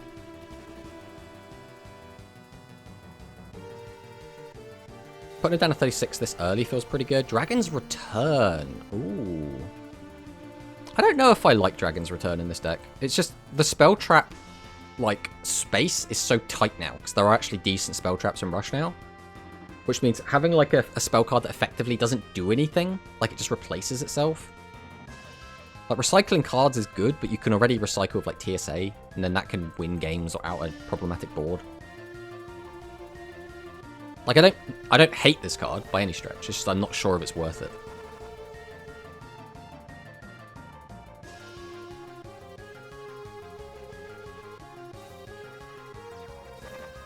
Set.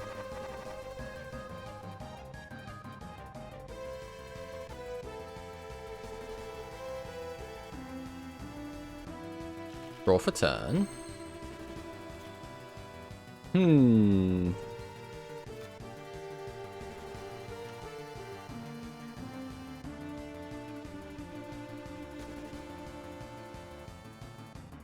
Alright, well, I think we do set this, and I think we do summon this. I want 2 cards out of the hand. And I don't really want to have 2 tribute monsters in my hand. There's no point in boosting. So we'll just go to battle and we'll just swing over all 3. I could play more defensively here. But I'm not sure what his deck does. Like, on the crackback. Like, I'm thinking like the scariest thing is going to be like Double Dragius. And Double Dragius doesn't like kill me through this. If he has a board wipe via... what's it called? Dragonic Pressure, then I can't do anything about that anyway. It makes no difference to what I've got on the field and what I don't. My one concern is that my back row is not live yet. That is what I'm really worried about. I think if we can get a Fiend in Graveyard, I'm going to feel a lot better. Okay, Slugger's going to come down. So this gives him the double tribute play. This could be any number of things. Okay, so Slayer does come down. Needs to summon out another boss. Does have the Dragius. Okay, so this is like almost the biggest punish he could have. So he did pop the Roastery, which is a little bit annoying because I potentially could have killed him next turn with that Roastery. I think it would have been very tight though. I don't think it would have been like a clean kill.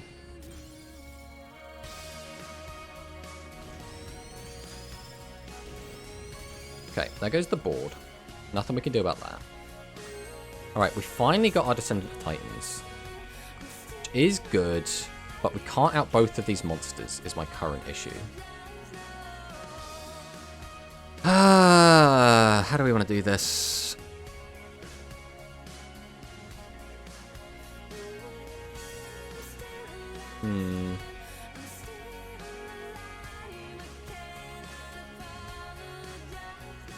So I could just go for these two, use his effect, shuffle some cards back. That's probably the best bet I've got.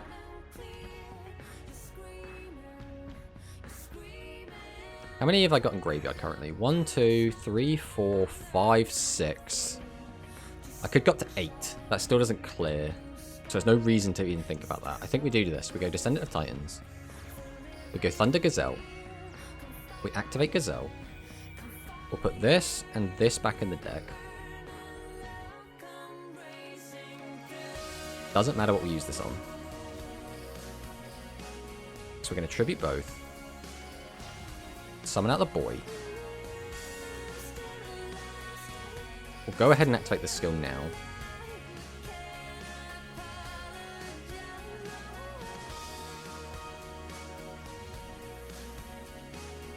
We'll then use Splice's effect. Set. Set. Go to battle. And I think we do just clear this. Now, this is a little bit greedy, because if he gets any more back row hate, he pops the back row, and then just leaving up the Dragius was just worse, right? But if he doesn't get back row hate, this is so good for us.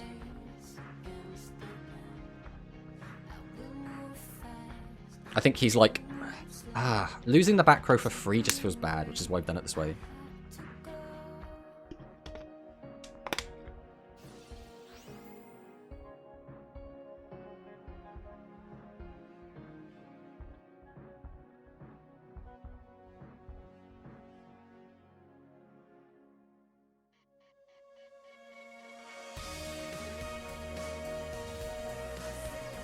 Just don't have back row hate. That's all we want.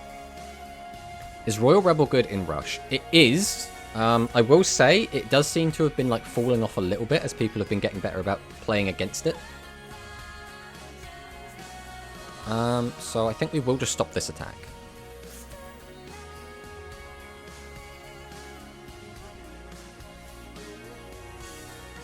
You can kill that one, that's fine. We don't care about that.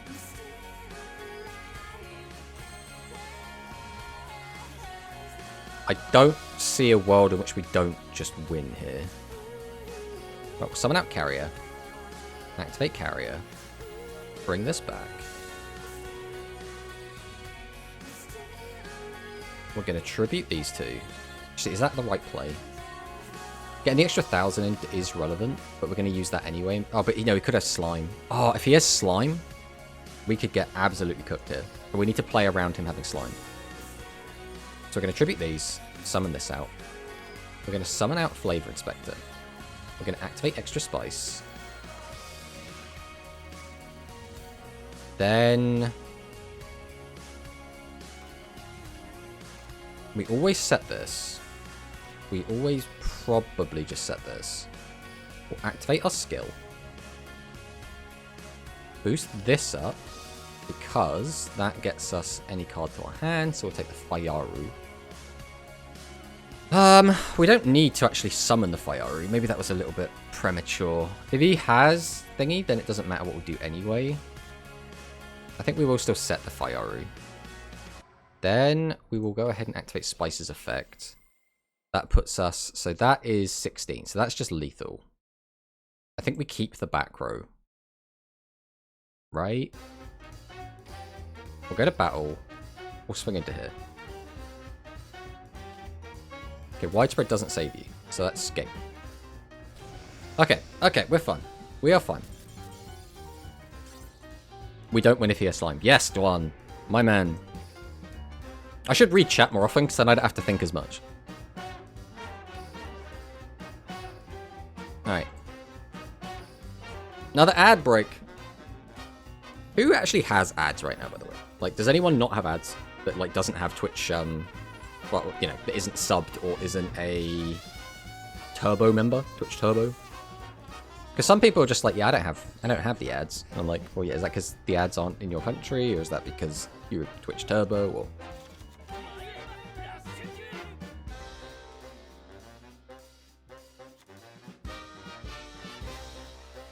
Welcome back from the ad break.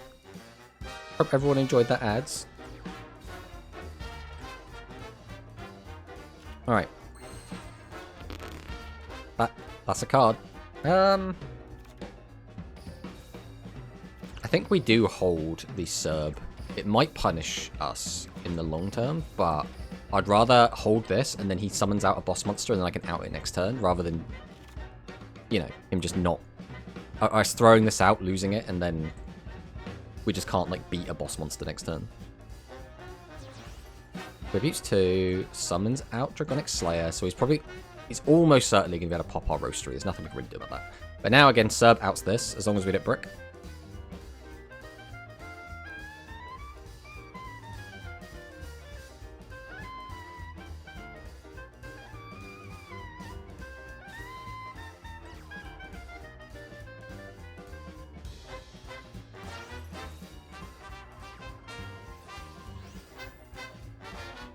Okay.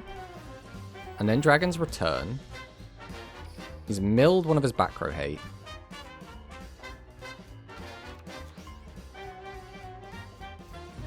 Dragonic Slayer pops our back row. Which is a big old nothing.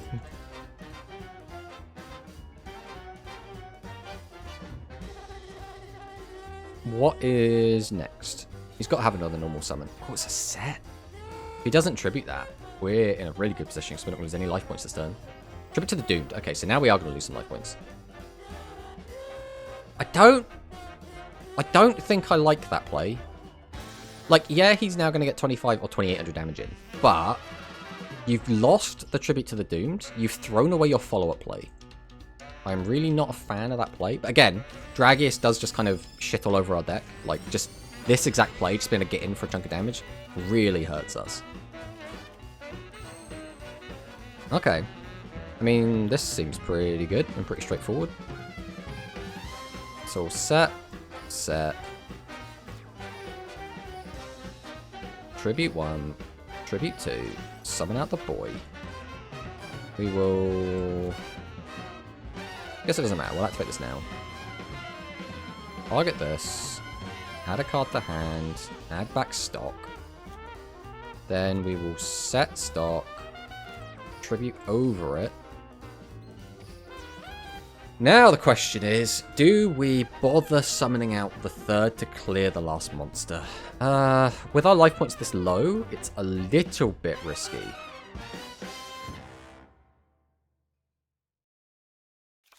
I think we probably just let him keep it, to be honest. We'll go ahead and use Spice.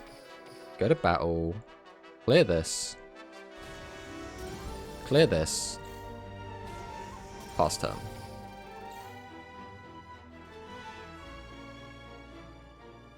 Now, losing this board doesn't matter. What matters is we don't want to die. We don't want to just, like, lose all our life points here. Losing as few life points as possible is obviously best, but we don't always get to, like, just decide that.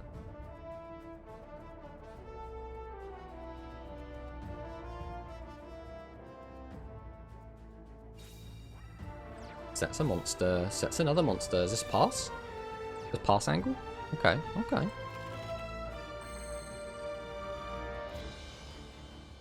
This is where things are going to get funky.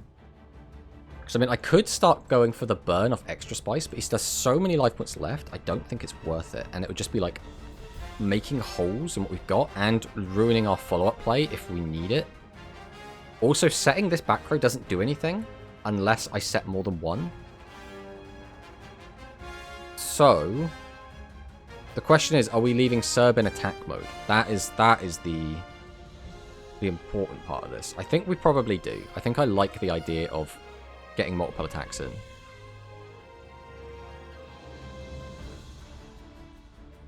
What I should have done. No, I like having Serb out instead. I don't think we've seen his legend yet, and if he is... Oh, no, we have seen his legend. In which case, no, I should always boost Serb with the skill. But even then, it's 100 damage. It shouldn't make, like, too much of a difference.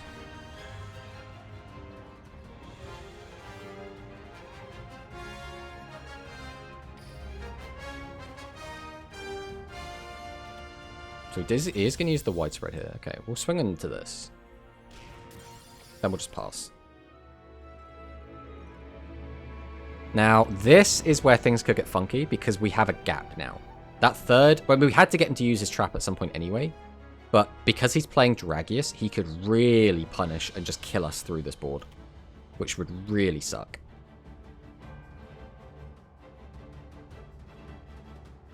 I mean, if he does, like, there's nothing we could have done. Like, just not attacking isn't really a viable strategy. That's fine. If there's no Dragius... Oh, that's not fine. Is that lethal? Yeah, that's lethal. Yeah, we just lose. Oh, he didn't...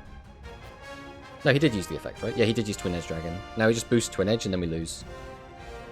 That sucks. That's what, 800 and then 3000 direct. Yeah. Unfortunately, there's nothing we could do here.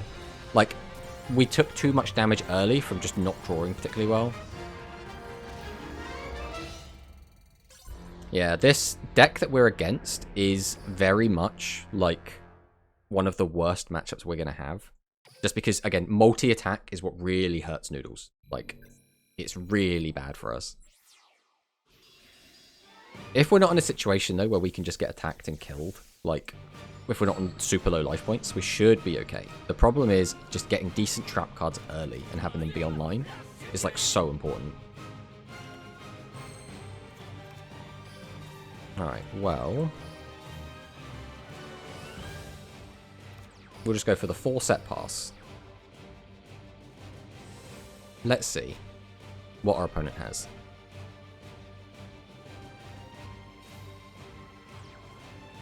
Well, that's a pitcher. That's a Dragorite. I'm assuming we're tributing both. There's a Dragius. Dragius effect. No point in toggling on.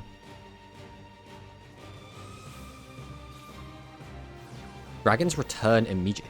This guy has used Dragon's Return all 3 games, and I'm pretty sure it has done next to nothing every single time he's used it. Like, I really don't get it.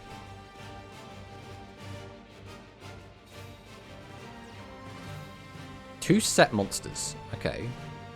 So probably what, like sports dragons or something?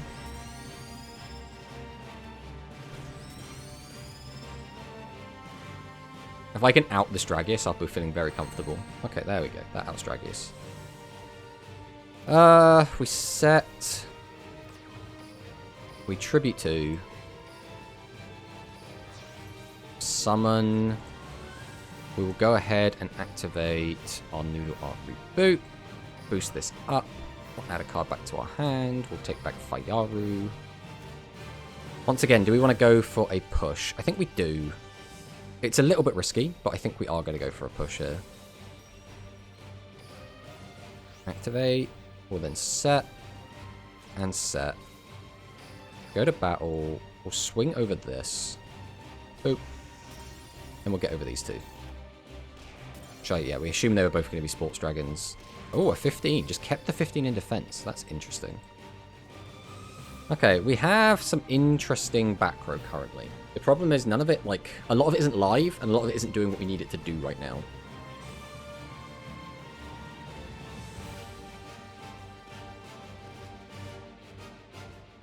He is down to 5 cards. He does have a sports dragon engraved, so if he has pitcher...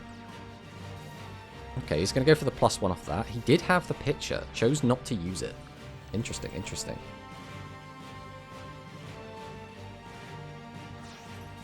Tributes 2, summons out Piercing Bunker, uses Bunker. Have to put 3 cards back. He's choosing bottom of the deck, so it's not stuff he wants for the next turn.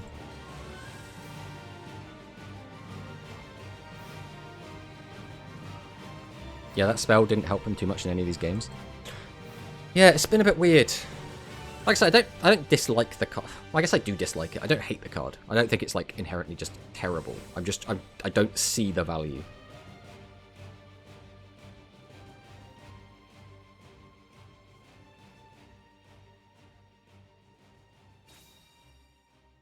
Alright, so 3 cards to the bottom. That tells me they're all probably just normal monsters. Like, just normal summonable monsters, low-level monsters.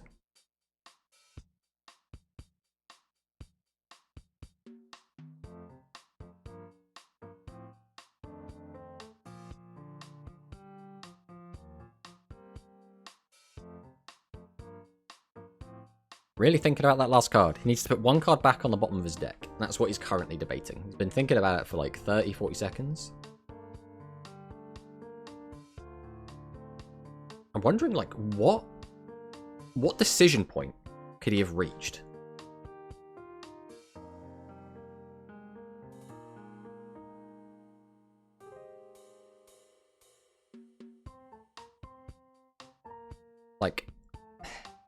Like a tribute monster? He's wondering if he should keep it around for next turn.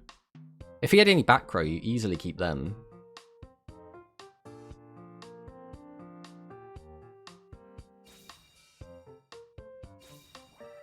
Normal summons a 15. Now he can activate his skill.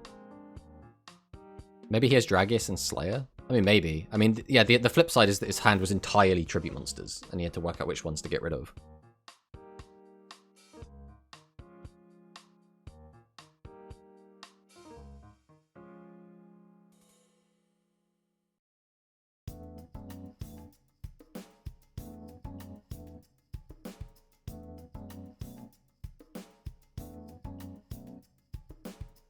So now he uses his skill. Boost these 2 up. Attempt to attack, attempt to attack, attempt to attack. Ooh.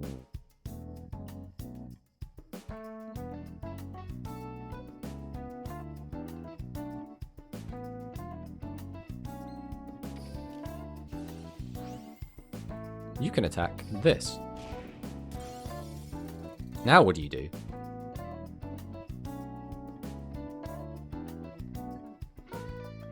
Straight pass. Okay, okay.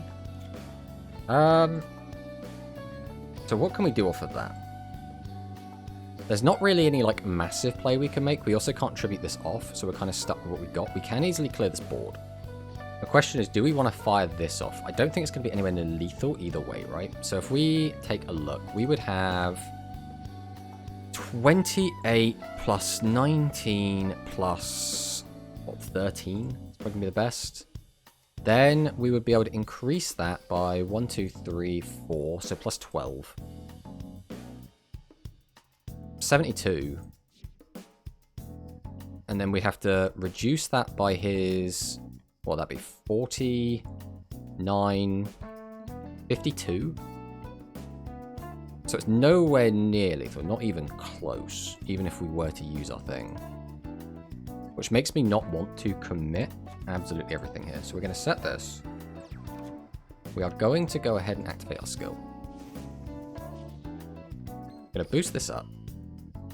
We're going to go ahead and just activate Spice. That is a very good mill. That's a very, very, very good mill. Then we just set. We always want to have just a defense mode monster. That's kind of where I'm at right now. Swing over this. Then we'll swing over this. And we'll just pass. Like, I could have killed this, but like, it just opens up, like, taking so much damage.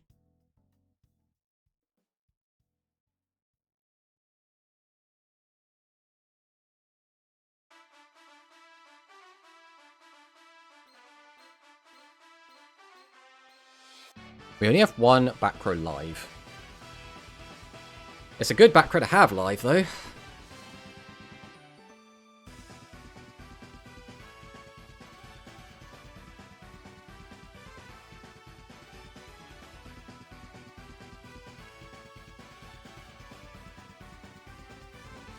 So, our opponent has one card in their hand that they had last time. 4 cards are fresh.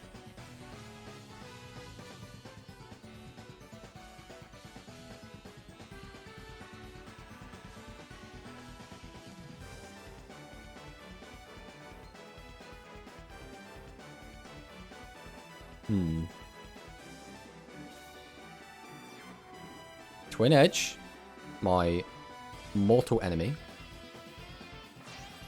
Tributes 2. So we are just keeping the Twin Edge around. Tribute to the Doomed. Okay. Does just pop that. Uses Resonance.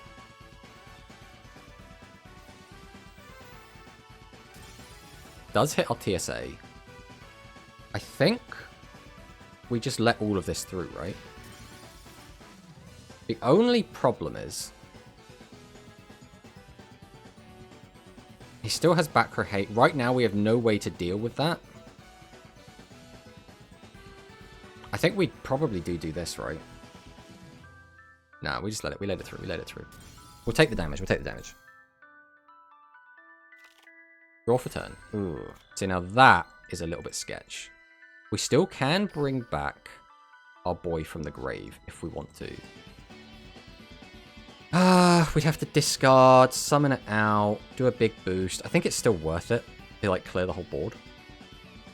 1, 2, 3, 4. We'd have to use... Alright, we're going to do this now. We're going to go Seahorse Carrier. We're going to activate Seahorse. Take back Canaan. We'll then flip over Monster Reincarnation. We'll discard Descendant of Titans. Grab back Spice. We will then summon Canaan. Tribute 1, Tribute 2, summon. Then I can activate the skill. Boost this up. Don't bother bringing a guy back. Summon. Summon. Activate Spice. Set. Go to battle. Swing over this. Swing over this. And that's game. Oh! Okay. Everything is A-okay. That's a 2-1 victory.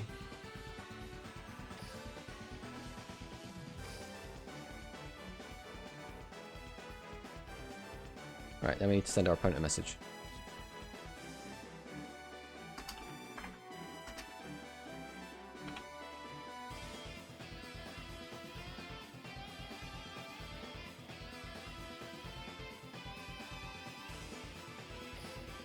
Okay. And there it is. Oh! Right, we're still in. We are still in the tournament. That is all that matters. So, let's do a cheeky refresh. Just see if it's updated. I know it should do it automatically, but sometimes it gets stuck. Alright, let's see what our opponent's going to be. So, our Twitch Pro Fear got knocked out by Nanao himself. Now, Nanao is quite known for playing Magnum Overlord.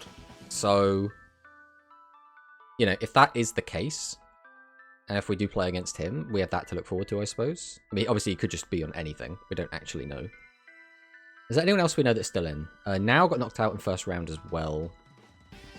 I think that's everyone we know. Like, I might have played against some of these people before, but like I haven't memorized their Japanese names. I kind of go off of like images. Gozu also lost. Where is Gozu? Gozu is this is Gozu?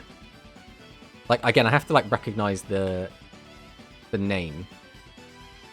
I'm not too good with Japanese characters. I'm pretty sure this is Gozu, right? Down here. Versus Ojama Yellow? Where was Ojama Yellow? Oh, was Guzu Juan? Or Guzu? Gozu. Or was this...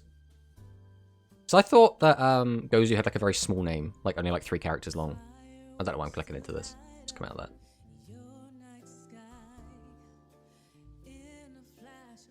See, I don't know what this says, but usually when I've seen Gozu, usually his name is like 3 characters long.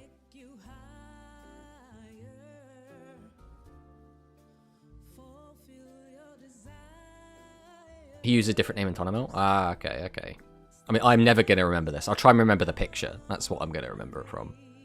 Like, there's some names where I'll see it. Like, I mean, I say that. I don't recognize any of these names on here now. But like the longer they are, the harder it is for me to like just pick it out. Well, I mean, now we just wait for our opponents to finish. I do think we did take quite a long time with our games. They were quite like... I don't think they were particularly quick games.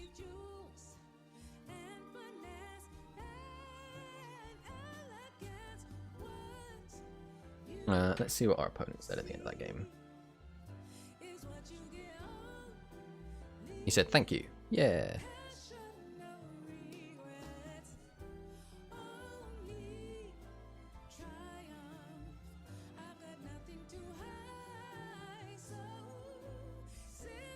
Alright, let's see. How many people ended up participating in this as well? Does it say somewhere? Do I have to like count them? I think 28 was the final count. Let's do a quick refresh and see what it says.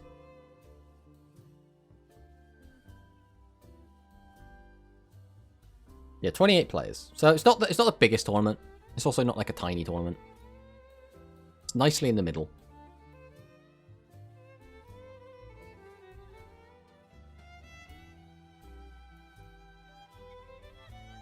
How's the Angel Cup been? The Angel Cup's going well. As you can see on screen, which I know it might be a bit small, but we are currently in round 3, so we're in the quarterfinals, and we might be against Nanao next, which is, I mean, I don't think we've lost to Nanao before, but like, you know, you still, you know, can't underestimate anyone. And if he's on Overlord as well, it's a really weird matchup, which just comes down to, like, do I find traps? If yes, I probably win.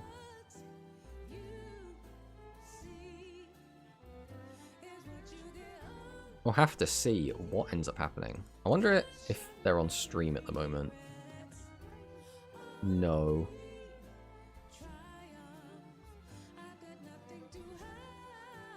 None of our games have been spectated yet, which is, like, I guess a good thing and a bad thing.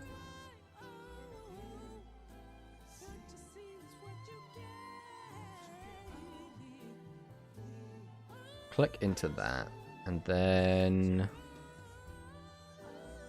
yeah, we're still just chilling, right? It's nothing really for us to do. We can't really go and do anything else. We can't really start something else. On Tenemo, you can even enter your room match even if you don't have an opponent yet. I sometimes post the room earlier so I can do something else. Well, I've got it up on my other screen. So I've got this browser which I'm just showing off for you guys, and then I've got my own browser with everything on it.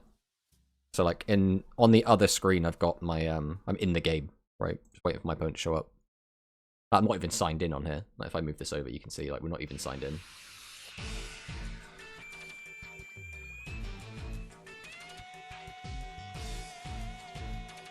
Oh, but yeah, how was the stream, Shui? I didn't actually get a chance to watch it today. I was really busy this morning. I had to defrost the freezer and then do a couple of other bits. So I've actually just kind of... Oh, there we go. Our opponent has shown up.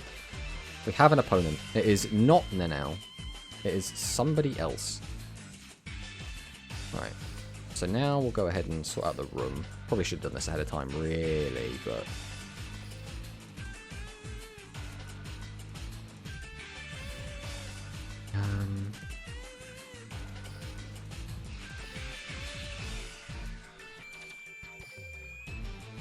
Group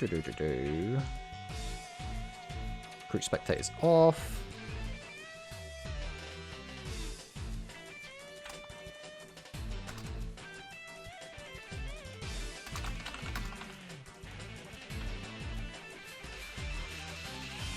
Right. Send our opponent. Right, he's already made a room. Okay, we'll go and join his room.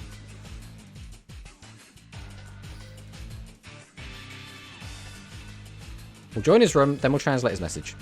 I got Cog with crafters in less than an hour and decided to duel viewers and chilled. Nice. And then you destroyed everyone in the room. Parasocial social watch streak message. That's the spirit, Grant. That's the spirit. Right, join in here. We're against a VTuber. One of those VTubers. Join the game. Then we'll see what our opponent actually said to us. Just said thank you. Okay. That's a lot of text with the word thank you. Okay. Nice seeing Grand and Duel Links free to play join my stream though. Yeah, I mean, you know, didn't you want popular streamer Tomato Sauce showing up? I'm sorry I couldn't be there, but...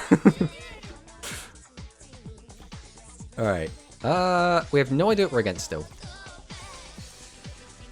So we're just going to chill with a little set 4 pass. In fact, no matter what we were against, we would almost certainly do this exact thing. But I have no idea what this guy's on.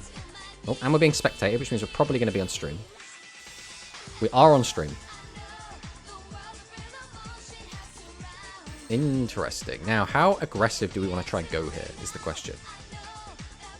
Because I could try and get a little bit aggressive. The problem is we wouldn't have anything for the crackback.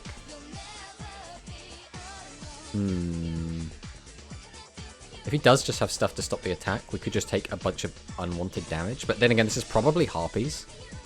So, thank you for mentioning that. There you go. So I would have just left that up. I would have just left that for 2 hours.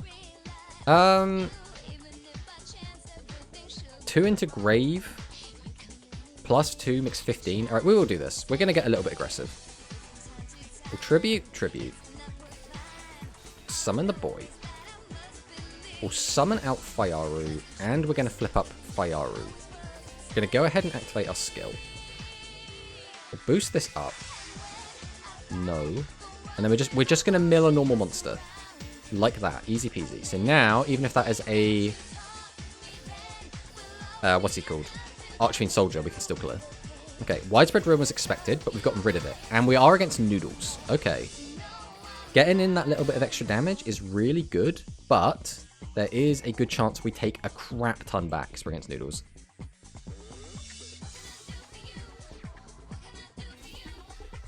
I'm here for the bracket stream. And we can put the brackets back up if you want, I don't mind. Is that extra spice the Elite Noodle Ninja?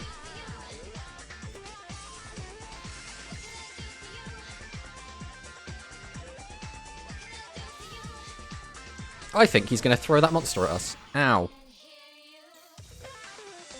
Then he's going to go defensive. Okay, I'll respect that. I'll respect it. The main issue we have right now is our hand has some annoying cards in it that we can't get rid of. I think we do just clear this up.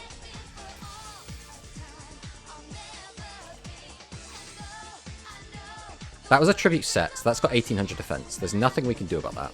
So, we just turn everything sideways. And then we pass.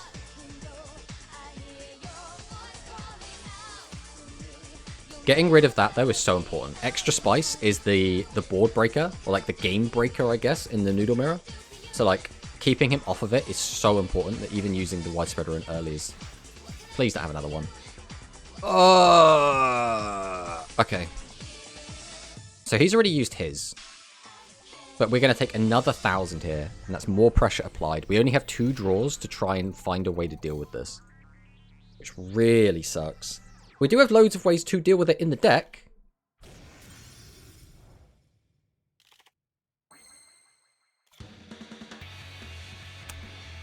I think we have to... The issue is going to be... Okay. And he's got that engrave. Oh, that is so annoying. I feel like we're in a situation where everything sucks.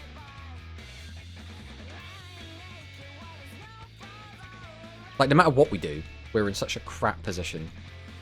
The game might already be over. Like, I don't want to be a doomer, but, like, we are in such a bad position that the game might actually already be over. I think we have to do this.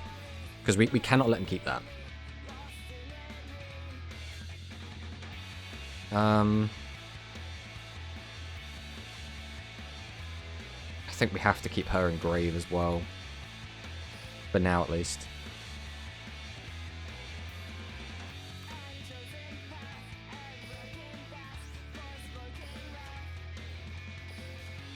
Like, this sucks, but, like, I need this to go, and there's a good chance he can stop an attack. It's going to move it over there, and we're going to take 500 damage. And now I just need him to not be able to stop the second attack. Okay. Again, that was a horrendous move, but that was still the best play we had. That's how bad a situation we're in right now. Our opponent has gotten everything they need up to this point. We've had to mess our graveyard up. We've not been seeing our boss monsters that we need to, like, really do much of anything here. He's in a situation where he can just leave us with monsters on the board, and therefore just slowly whittle us down. There's nothing we can really do about it. And we've got 2 monsters in attack, which means if he does do a big push now, we just get clapped, and we could just die, just straight up. There's, like... We're in such a bad position. And there's nothing we really could have done. I don't think, decision-wise, we've made any mistakes. I think this is entirely just luck of the draw at the moment. He's playing the matchup really, really well. Like, he knows what he's doing. A lot of people play Noodles completely wrong. This guy's playing Noodles very, very well. Yeah, I think we're dead. Again, this just came down to the luck of the game, right? Our opponent didn't play bad, and he drew better than us. That's all this has come down to.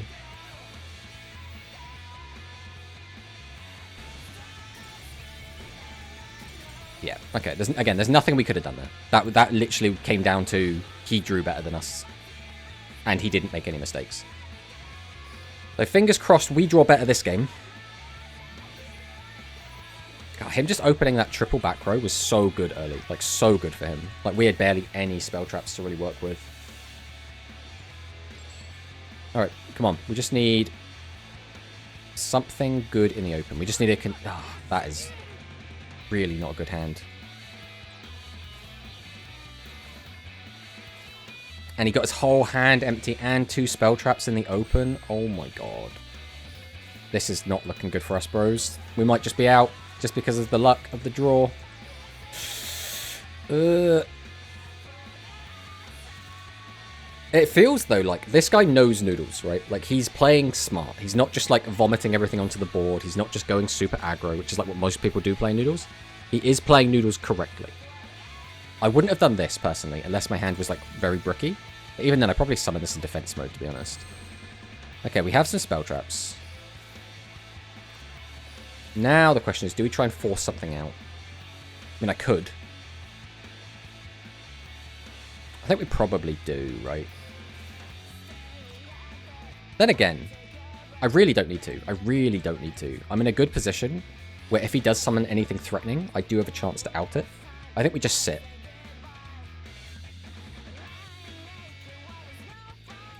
I think because this guy knows what he's doing, I have to play this a little bit differently. Playing against someone that doesn't know what they're doing is so easy. But playing against someone who's also, like, playing conservatively is a little bit awkward.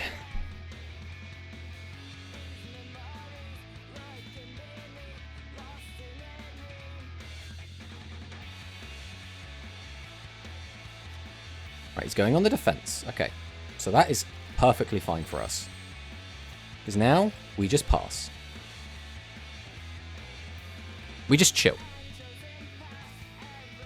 You set a card. If that card doesn't do anything, there was no reason to set it.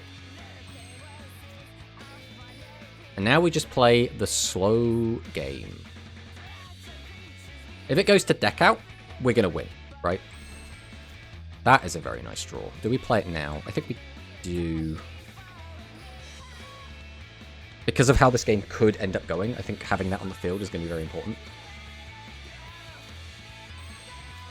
So again, at some point, he has to make the first play, because we're going to win the deck out game. Wait, you're playing 40 cards? You're really going to deck him out? Oh, that's toxic. That's just the matchup. And again, it's not actually going to go to deck out. He is going to start playing the game. But he has to... I want him to be the first one to make the first play. That's the difference here.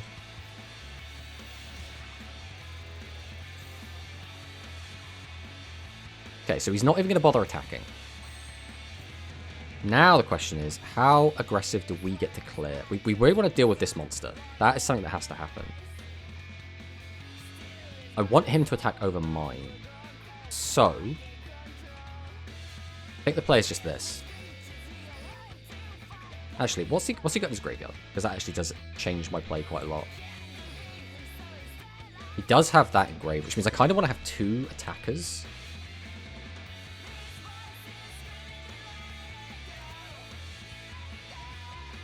I don't even need to use this. I can just use these. Right, so we're going to tribute this for this. No, I do need a second, because only one of them is going to boost higher. So I need to do this. Tribute, tribute. Summon this. Then we'll just set this. We will go ahead and we have to use this effect.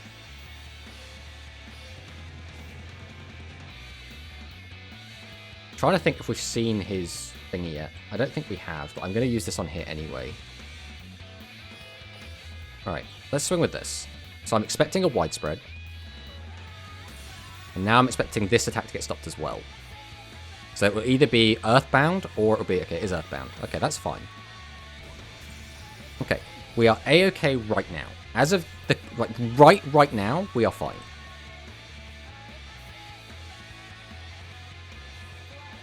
Let's see what he does.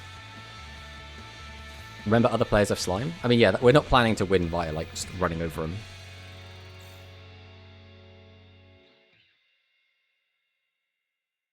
The issue is we never want to have 3 attack mode monsters on the board. He's used 2 of his tools to stop us from attacking. He's going to have 1 more. There's Gazelle. Gazelle doesn't do anything. I don't really think there's a point in hoarding Gazelle. We haven't seen... The main issue we're going to have is if we mill our Talismanic Seal Array, we're probably going to lose. That is our current issue. Right, we're going to set this. We're then going to tribute both of these. Summon out the big boy. Then I'm going to summon out Fayaru. Go ahead and activate the effect. Then we're going to activate our skill. Has to be on him. Does have to be on him.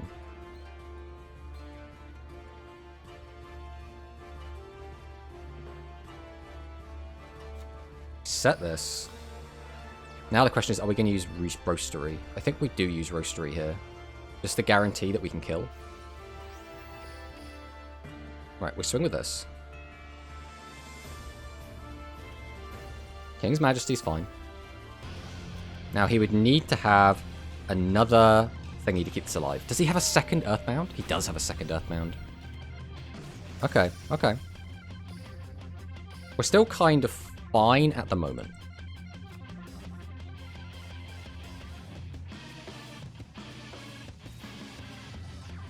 Summons a Fayaru, gets in for another 1,000 burn.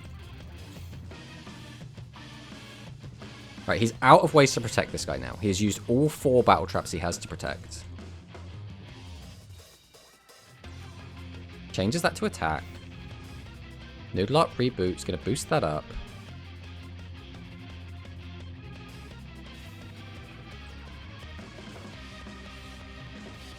We are going to protect that. If he wants to clear it, he's crashing. That's what we're saying. If he crashes, he then leaves himself open unless he has slime. The problem is he could have just have slime, which then invalidates everything, which is very sad. He just passes. Okay. Majesty is really big here.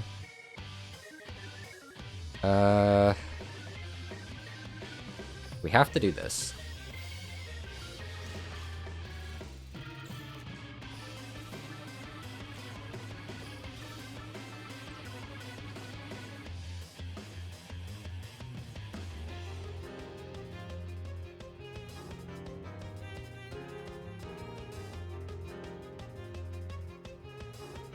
How many cards do we want to invest into this is the question. We're going to be drawing more than him anyway.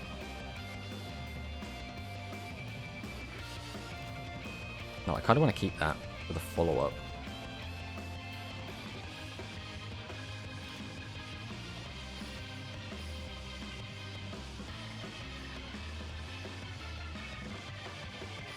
So we are going to tribute this for this. That's arguably a mistake. We're going to set this. We're going to go ahead and activate Reboot. We're going to boost this up. We'll go to battle. We're going to attempt to clear this. And then we're just going to clear this. And we're just going to pass. Okay, so we're now far behind on the deck out game.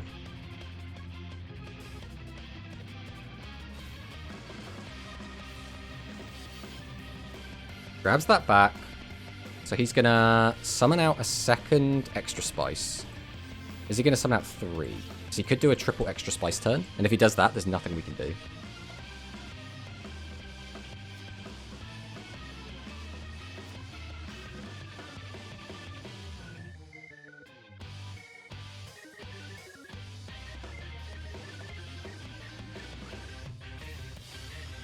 Sets that. Tributes 2, summons extra spice, uses the skill, probably? Okay, burns for the 1,000, gets the draw. Set, not using the skill. Okay, here we go. Here's the skill.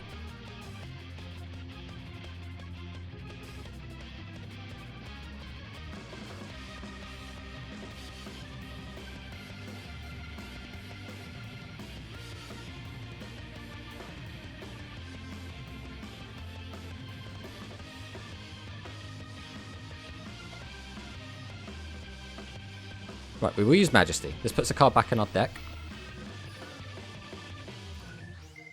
Which is very good for like the deck out game. That is really good for the deck out game. Okay. How do we want to do this? I burn. Then we tribute him off. Potentially that is the play here. Right, we'll flip this up. We activate extra spice. We'll sack this off. Get 1,000 damage in. Then we are going to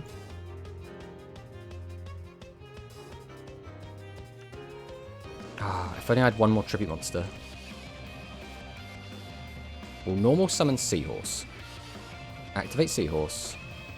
Grab this back to hand. Then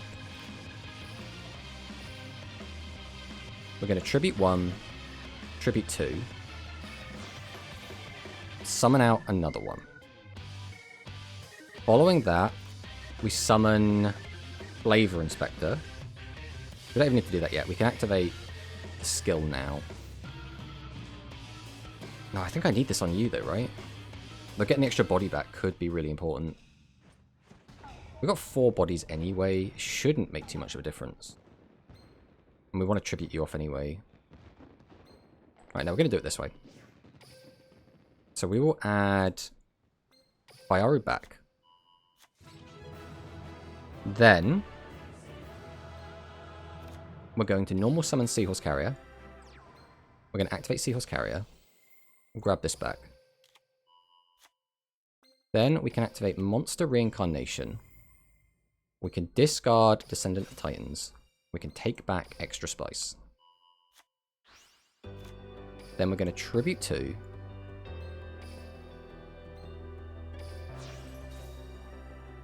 Then we're going to activate Talismanic Seal Array.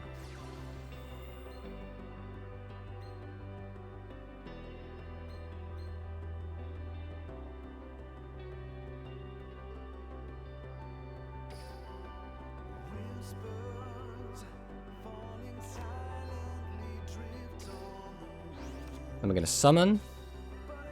We're going to activate the effect.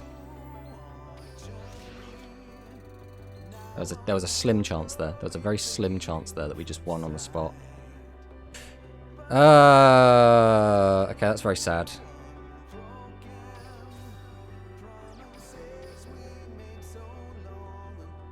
So we're now going to use slime.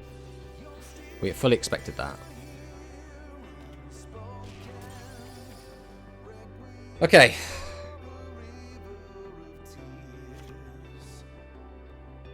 There was a good... It wasn't a good chance. There was a 10% chance. There was a 10% chance we just won the game there. I mean, not really.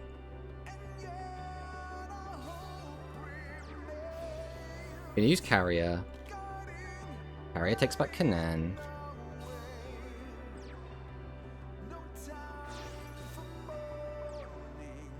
Okay, reboot is fine. It comes down to can he get a double burn off. If he has double burn, we do just lose.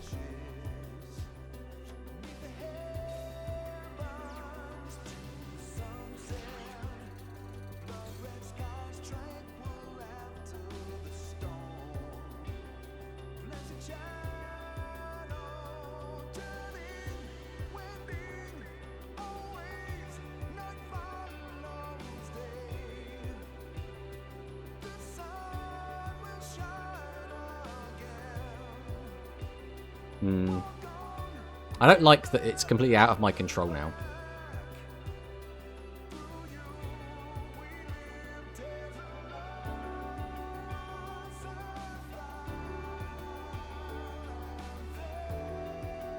He's played this very, very well. Like, he has played this immaculately.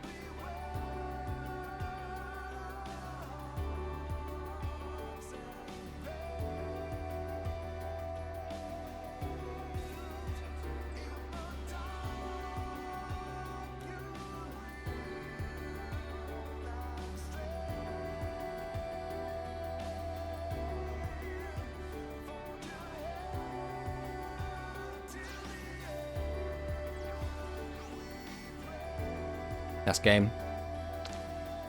There's nothing we can do about that. Yeah, he played this so well. The main reason we lost here is because we don't have slime. That was the difference. Not having slime really hurt us. If we had slime, we just win there. Like in the same way that we had a potential to kill him last turn, but he managed to survive because he had slime. Not having slime like really messed us up there. But again, to be fair, he did play very, very well. Like, he played super, super well. Alright, let's send him a message.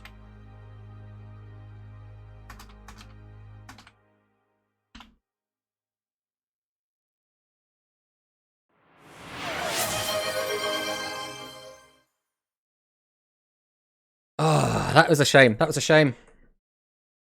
Oh. Choose my game mat. Okay, we can do that in a sec. That was... I mean, it was a good game. I can't be disappointed. I mean, I can be disappointed, right? Because obviously I wanted to win. But, like, he did play it very well. I think that is the first person I've played against that's played Noodles properly. Like, other than me, everyone else just, like, doesn't play them like that. They just go balls to the wall, super aggro, blah, blah, blah, blah, blah. So that was actually a really, really good one. I think... Yeah, game 1 was literally he drew better than me, and then game 2 just came down to he had slime and I didn't. Like, it was still very, very, very good games. Like, if we had slime at the end there, we just win, right? So, like, it's Konami's fault that we didn't win, really, when you really think about it. Oh, because again, I refuse to buy that bundle. I refuse to buy the bundle. Right, let's see what he said. He said it was a good match. But, you know, we made it to top 8. We can't be too upset with that. RNG kick W. Oh, you didn't buy it. Yeah. Basically, we haven't bought it. We basically went through our entire deck. I think we had 4 cards left in our deck at one point. There was a slim chance we didn't get it. But more than likely, we would have hit it, right? But unfortunately... Oh, God, that's lagging a bit in it. Where is it? The bundles. Yeah, we have not bought the slime bundle. Again, I refuse to just throw gems away. Like, I refuse to do it. Like, I'm not throwing away 1,000 gems, right? If they could just... If Konami could sort out their shit and make it so that when you release a bundle, you release a box next to it that you can go into the box with via the bundle. At least we lost to a good player. Yeah, at least there's that. I do think if we had lost to the Dragonic Resonance player, that would have felt a little bit worse because I think he played a lot worse. But that Noodle player, again, I don't want to toot my own horn, right? But I am going to say something extremely vain, which is I rate myself the best Noodle player at the moment. And I think that guy is the second best Noodle player. Like, which is funny to say considering I lost, but like he played it so well. He played it so well. He knows the matchup. He's played it. His deck is almost identical to mine. Like, he is very much doing it right. I wonder if the opponent felt annoyed for you just stalling him out. He was doing the exact same thing. Like, we were both doing the exact same thing to each other. Like, he had opportunities to go for big pushes, and he just kept setting monsters as well. Is he not better than you? I don't think so. I mean, you can't judge it, right? I don't know what this guy's done, but I've won 2 tournaments, taken second place, and then topped every other event that I've brought Noodles to. I don't know if this guy's played Noodles before today, right? I have no idea.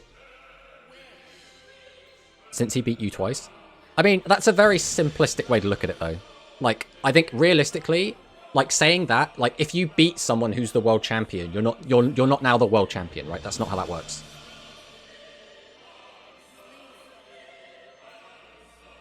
But yeah, we will be hopping back in to some Dino games, I think. Which means we are going to be swapping off onto... Who was our Dino duelist? We were on Yuga. Well, if you beat the world champion, you must be somewhat good. I mean, you don't have to be, though. Right? I mean, logically, it would make sense, right? But, again, by that same merit, if you beat the world champion, you're not now the world champion. You're not better than the world champion, right? So your statement was, if he beat you, doesn't that make him better than you? Well, again, if you beat the world champion, are you now the world champion? No, right? So, like, the logic does not track. Your own logic is massively flawed. Even world champion can brick, exactly. Especially in Rush, where you're incentivized to build the deck in a bricky way. Like, no matter what you do in Rush, you can just open, like, 5 spell traps. You can just open... But he didn't brick the second game. I can't tell if Darnell is, like, trolling or not, or if he's just... or if he's just being, inquisitive. But we're just going to give him the benefit of the doubt. So who was it that claimed sleeves? It was somewhere up here. It was Number Hunter. Number Hunter, what game mat did you want us to use? Back. Okay, he's trolling. He's literally trolling. We can all stop engaging with him now.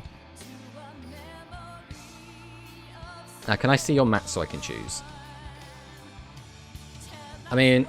We have a lot of mats, so we can't really like go through all of them.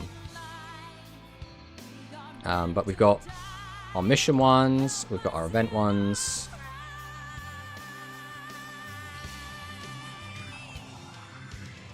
We haven't got any from the shop, and then we've got our others. Before Rush Duel, what was you playing? I mean, I play a lot of stuff. Deck-wise. Oh, you mean like when I was playing...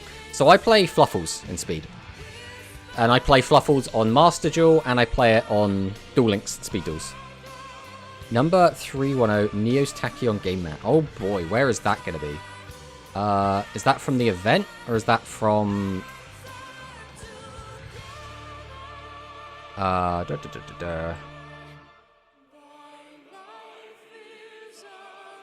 there should be an event mat. An event, okay. We'll scour through. This one? This is Face the Great Beast Galaxy Eyes Tachyon Dragon. I'm going to assume that's it. I'll have a quick flick through, make sure there's another one. The other one. Okay, where is the other one? Was it right next to it and I'm just blind? That is quite likely.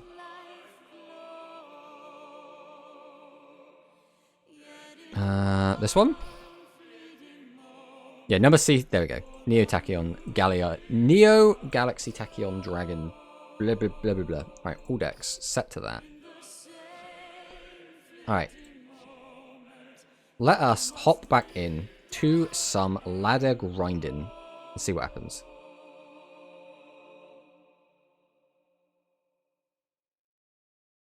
Now, I'm a little bit worried here. Because I feel a little bit attacked because Hylister just put out a video where she plays against me and it's just called Is He Stupid? And I'm just like, that's just mean. Like, that's just straight up mean. Grand Harriets to choose my sleeves. We have to wait until after this game, my friend. I don't suppose you already know what sleeves you want.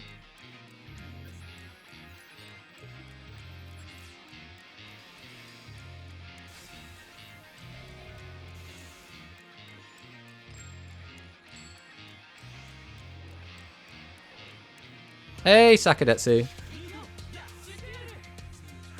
There we go. Let me see if I can grab it up quick and show you. Right, we'll play our turn first. We will set. And I guess we'll just set over.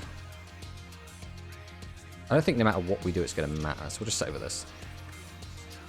And we'll end our turn. Yes, we bring this. We come over here. So this is. Let's. Can we not have autoplay on? No, come on. Show me the thumbnail. Stupid Google Chrome. Why is there like?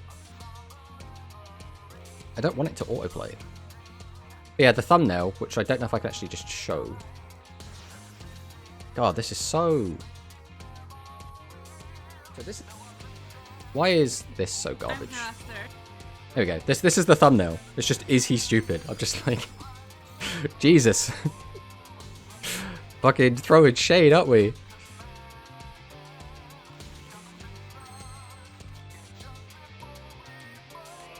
How do we want to play this? Summon 2, tribute, get out, guy. It's the only way to deal with this just to crash. That feels so bad. We don't have... I mean, we have another beast. We could do this then, I guess. So we'll summon... Summon... Activate... Weaken that.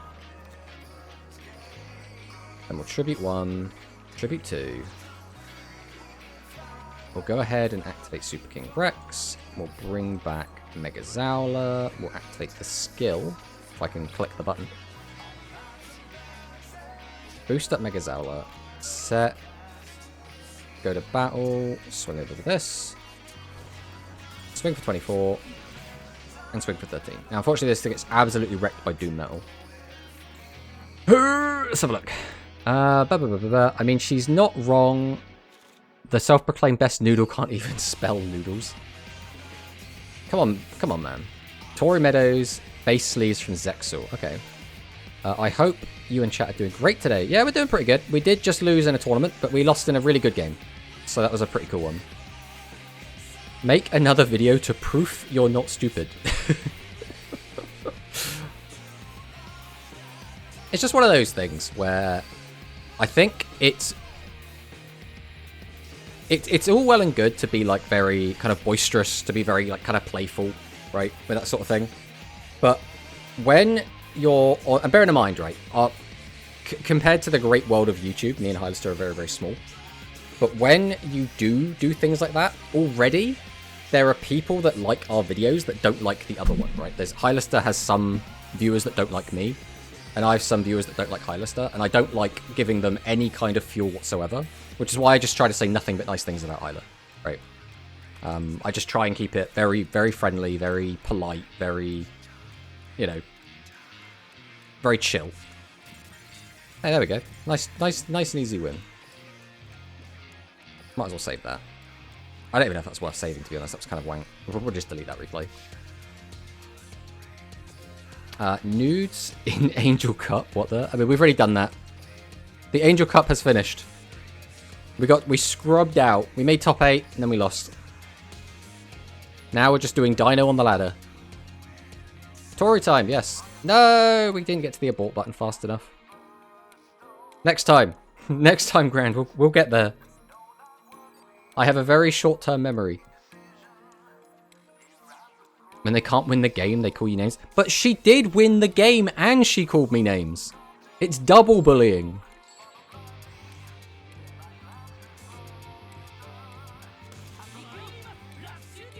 Scammed. Alright. I think we have to summon a Dino here, right? We can't just sit on it.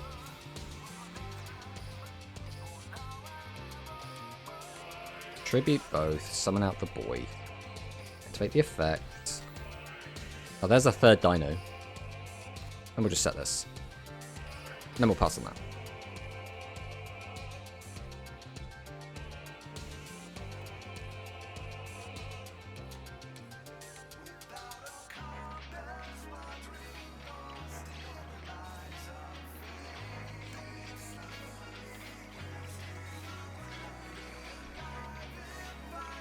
Okay. Does attack over that. Okay, so this is Harpies then. I don't really want to use... too many tribute monsters though. We have another Beast Engraved. We do already, so we might as well maintain the Paku Paku. So we set this. I guess we just summon out the Zowler. Right, there's no reason to just chill on that.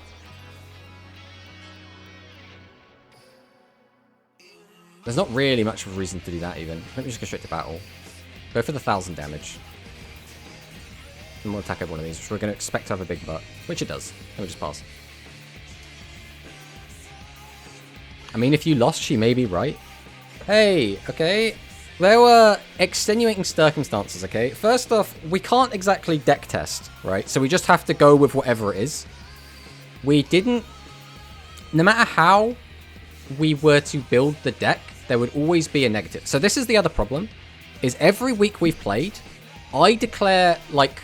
Right, so I am given the option of, like, oh, what do you want to play? And I'll be like, oh, I'll play this. And then... Following that, Hyla then doesn't reveal to me what she's playing, so I have to go in blind every week. So I have no idea what Hyla's playing most of the time. Now, there are some caveats, like this week, I know that she's bringing Ancient Arise, so I know that I've got that to, like, kind of play around. But, like, I never get to, like, make a counter strategy. I'm always doing guesswork.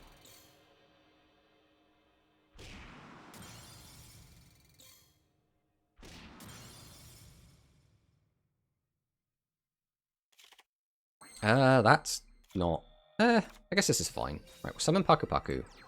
Activate it. Oh, she's calling you stupid because you didn't know how to use the new... I mean, it might be.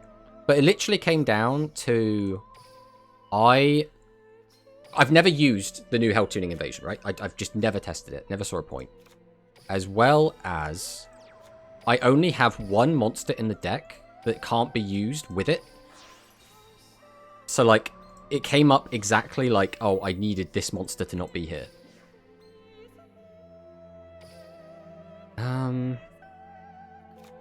Guess we just set these. Keep this in hand. Activate the skill. Boost this up.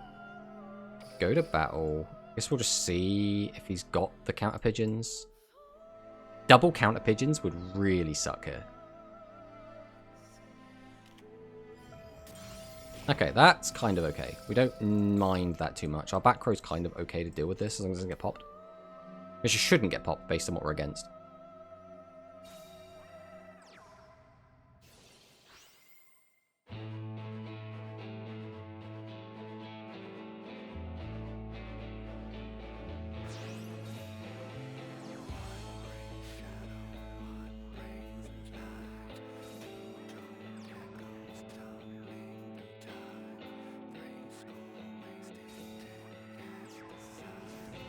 Right, Hysteric Force. It's going to boost him up. Unfortunately, we can't deal with this because she summoned the only monster in her deck that has defense points bigger than Mega Zowler, which kind of sucks. He. This guy. Alright, draw for turn.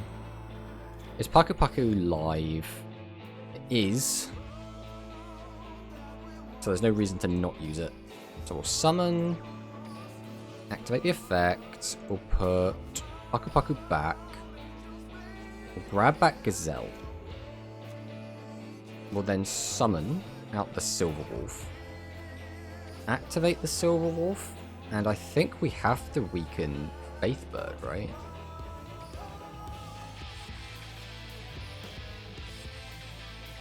So tribute to summon. Tribute to summon. Normal. We'll go ahead and activate our skill. Servant of Dawn will boost up Mega Zowler here. Now the question is, am I using that? I don't think it will make lethal, but I think it is worth putting some cards back into our deck either way. So we are going to use Talismanic Seal Array. I want all of these back in my deck. Probably want this as well.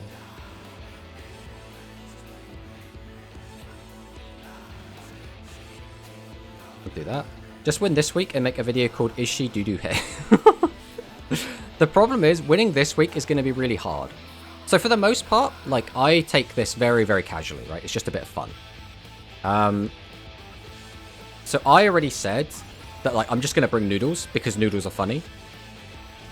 But she's bringing full power Ancient Arise with, like, multiple Dragius. So I'm expecting to get absolutely destroyed. Because I'm playing, like, noodles without any of the 1300s. And I'm literally playing against Dragius, which is, as we were saying during the tournament, the absolute worst thing for noodles. So we're playing in a matchup that's going to be heavily favored to her, and she's going to be bringing a full-powered version of her deck, whereas I'm going to be bringing a very gimped version of my deck. So I am not expecting to win this week at all. But again, I haven't put too much, like, into it. Like, I don't mind losing. That's fine. Like, I'm not, like, desperate to win. If I was, I could just try hard the whole way through. But I even said at the start, I think it'd be really boring if we both just brought Dragius every week. Like, no one wants to watch that, right? No one just wants to watch Dragius every single week.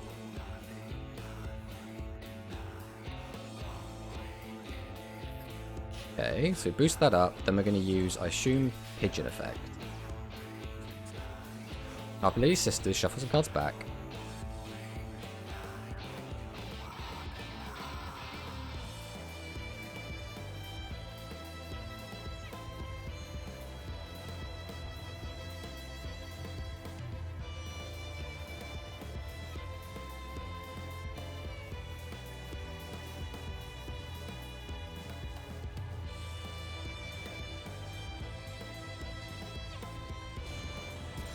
I'll give that for 1,000.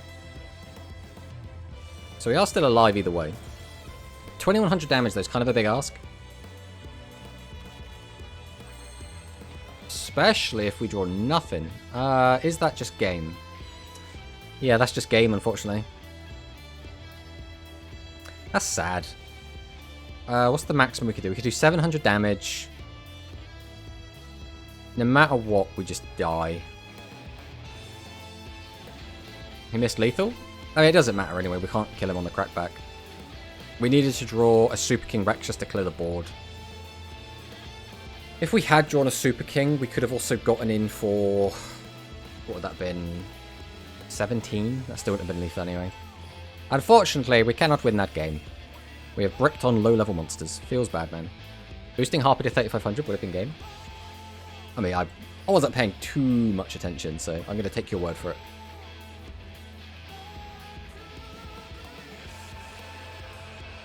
Alright, let's see what we got.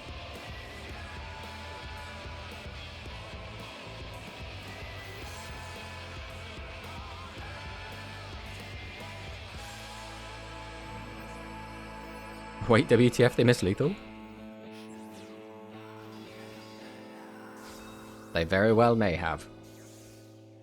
Alright, let's see what Sheng's got for us. Oh, we didn't change our sleeves again. We need to remember to do that. Our music has also stopped. Should probably work on that. There we go.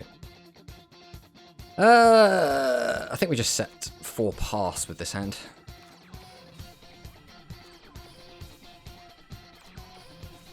And then we pass the turn. I saw OCG's Union XCs upgrade from GX era, and I was wondering if we'd ever get them in rush shape or form. Union XCs upgrade from the GX era. Oh, we talking about like ABC? Or are we talking about like a brand new XYZ? I assume we're talking about like a brand new brand new XYZ. Ugh, again, not a good matchup for us, this. Alright, this is a different deck completely. This is still going to be not a great matchup, I don't think. Yeah, our mistake was to clear the board for them to cyclone twice. I don't think it would have made too much of a difference. Like, one of our back row is dead anyway, and the other one just would have stopped the Harpy Lady attack. And, like, with this deck, we have no way to get in if they just set 3 pass, so we have to take every chance we have to, like, get damage in.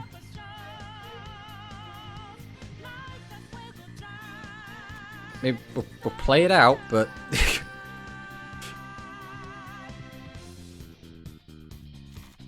Would Contact Fusion be too broken in Rush? No, there's already Miracle Fusions and stuff, so it'd be fine. Hello, Tomato XC's Dragon Cannon, a retrain of XYZ monsters Kaiba and Chaz used. That's pretty cool. I mean, if you think about it, ABC kind of is a retrain of those cards. But I assume these are going to be more directly called like X, Y, and Z rather than A, B, and C.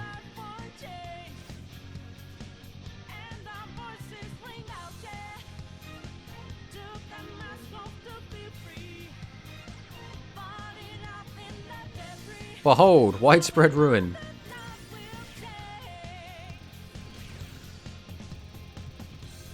Oof, classic Rush.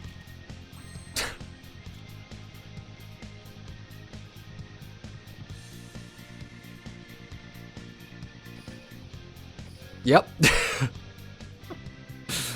Enemy controller is also a monster 2 in the retrain. Ooh, I don't know if I like that. That's weird. It's weird.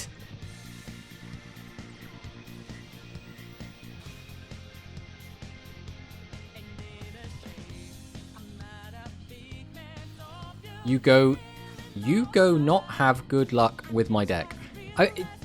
The deck just does this, man. I mean, we've had a lot of brick games on this today. We've been bricking in all the different ways as well. I think this is the second time we've bricked on high levels.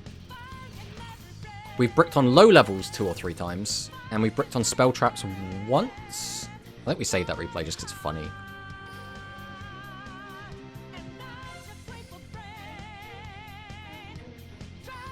Alright, we've got to change our sleeves, and we have to delete a replay. Because one of those replays was just bad, straight up. Deck edit. Tory Meadows. Tory Meadows. Let's go find Tory Meadows. You were a Tory Meadow, where would you be? You would be... This is Tory Meadows? Let's save the Tory Meadows. Put her on every deck.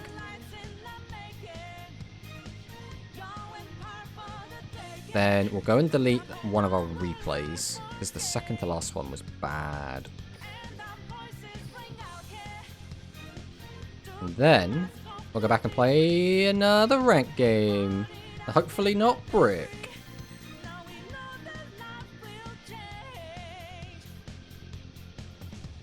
I think it's one of those things, right? When you're playing 8 tribute monsters, sometimes you're just going to see them. And you're going to see them more often than a deck that's playing, you know, 5.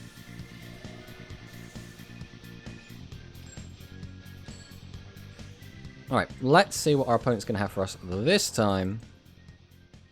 It's another Luke, which is scary, because Dragius is a heck of a card.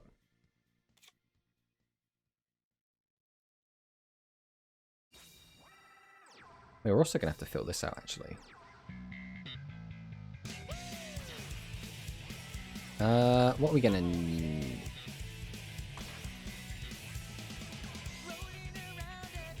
Okay. So we're against Ancient Forces, which is kind of scary.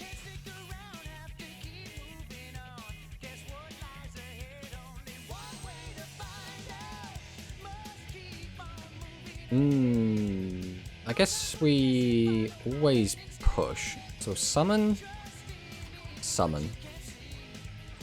Activate Silverwolf. Weaken this. Tribute over Silverwolf for Mega Zowler. Tribute over both. For Super King Rex. Activate Super King Rex. Bring back Mega Zowler. Activate the skill. Boost up Mega Zowler. Set. Go to battle. Swing. Get him for the 25. And then we just pass. Alright, let's see what he's got. We've got a decent back row to protect us. Let's see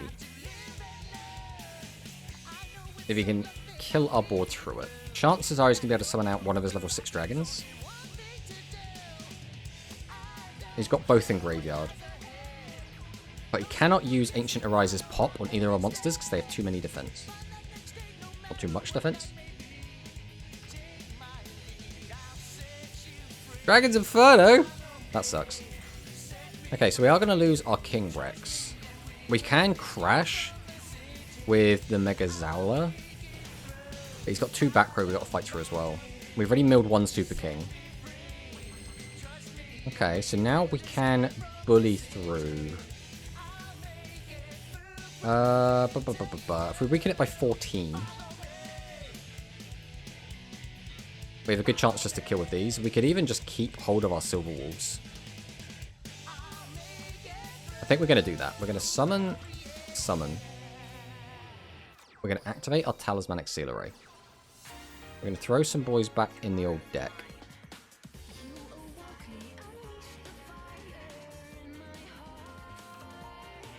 Go ahead and weaken this. Then we can activate Servant of Dawn. And we're going to boost up. If he has Shield and Sword. And he needs multiple cards. We're going to boost this up. We'll go to battle. We'll swing with this. Okay. And then we should just win the game. Okay, we take it.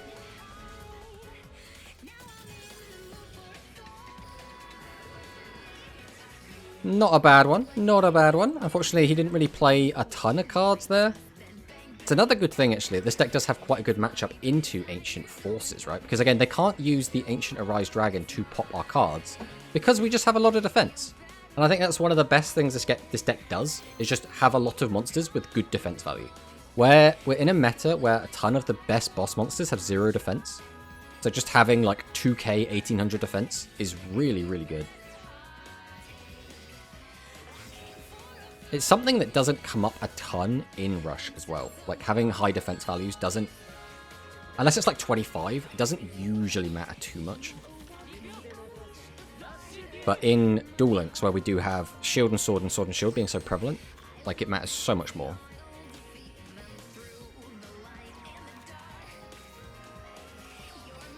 I think we are going to get this out, just because, again, we've been having, like, some weird brookie games, so we're going to do this. And we'll just pass. Also, we play matches in tournaments, and you're playing 1 game in ladder, so bricks are a lot more dangerous. I mean, yeah, 100%. That's why I never recommended that people take 7's Axel Road into ladder, because you've played so many high levels in that deck that you can just, like, lose one of your 5 win streaks to just, oh, you just opened a bunch of level 6s. I guess that's game over. Especially before they brought out Magicians of Valkyria. I mean, there's no reason for me to attack him, right? We just chill. Like, clearing his board isn't going to do anything other than let him set more cards.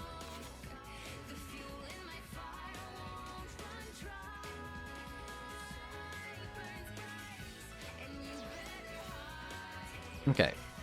So here is Harpy Lady Sisters. What are we going to flip up? Okay. Say hello to Flame Cerberus. Don't think there's a reason to hold Widespread, so I think we will just pop it here. Super King Rex is an interesting draw. We could use it to bring back a 1200. I don't really want to do that. I think we probably just do this. Then we'll activate the skill. Boost this up. Then we'll just swing.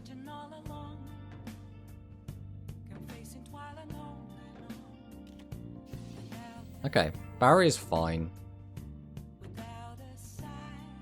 I don't actually know if using the barrier here is particularly good for him, to be honest. Like, he protects the monster. So he's, like, saving himself 2100 life points. It's like, is that worth?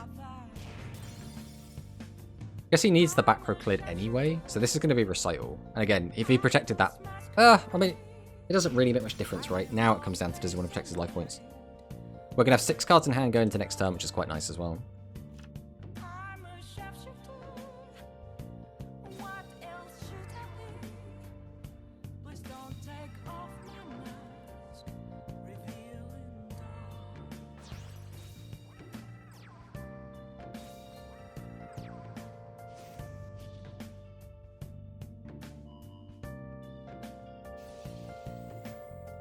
Okay.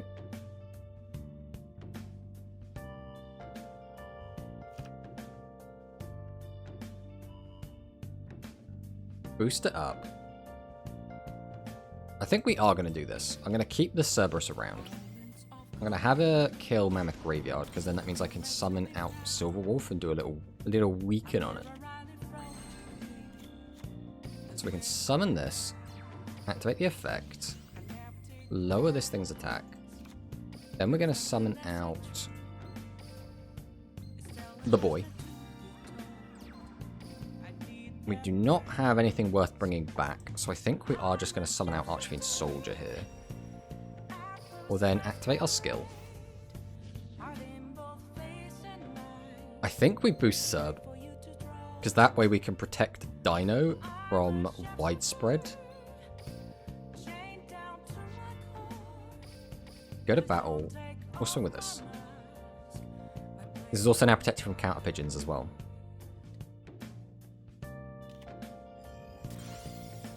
This is not protected from counter pigeons, and that scares me a little bit.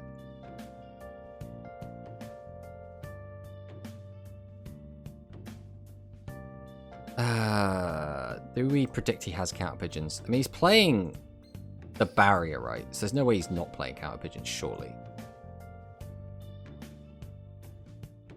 I think we have to attack with this. He's probably going to use counter pigeons, but yeah.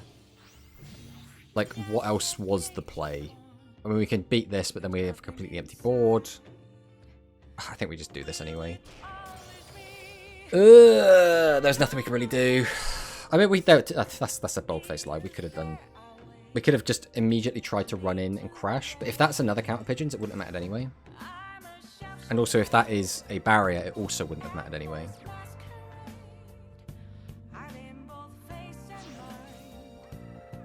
Yeah, he does play Pet Dragon. Does he have a normal summon? He's 900 off lethal. We're probably dead. I don't think there's much we can draw. That's probably as good as it gets. Right, we'll summon out Paku Paku, activate Paku Paku, put Paku Paku back, grab Gazelle.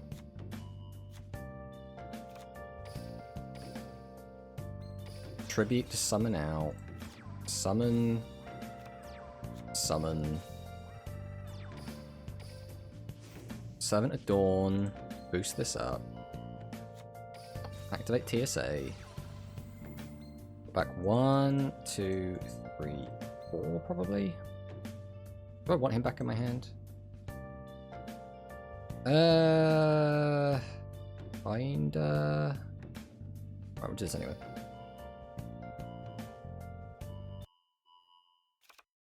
Alright, then we can weaken the Harpy's Pet Dragon. Go to Le Battle Phase. Back with us.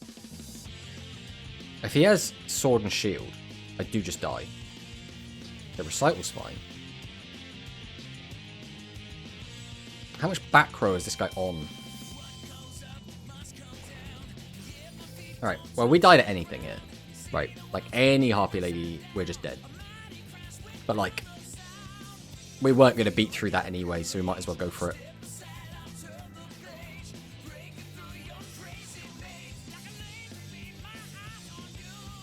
Right, what you got for us? Tributes 2 for another Harpy's Pet Dragon. Okay. Well, this is overkill, right? Oh, that was only 800. Yeah, he did need to use the skill. No, and this is the overkill part.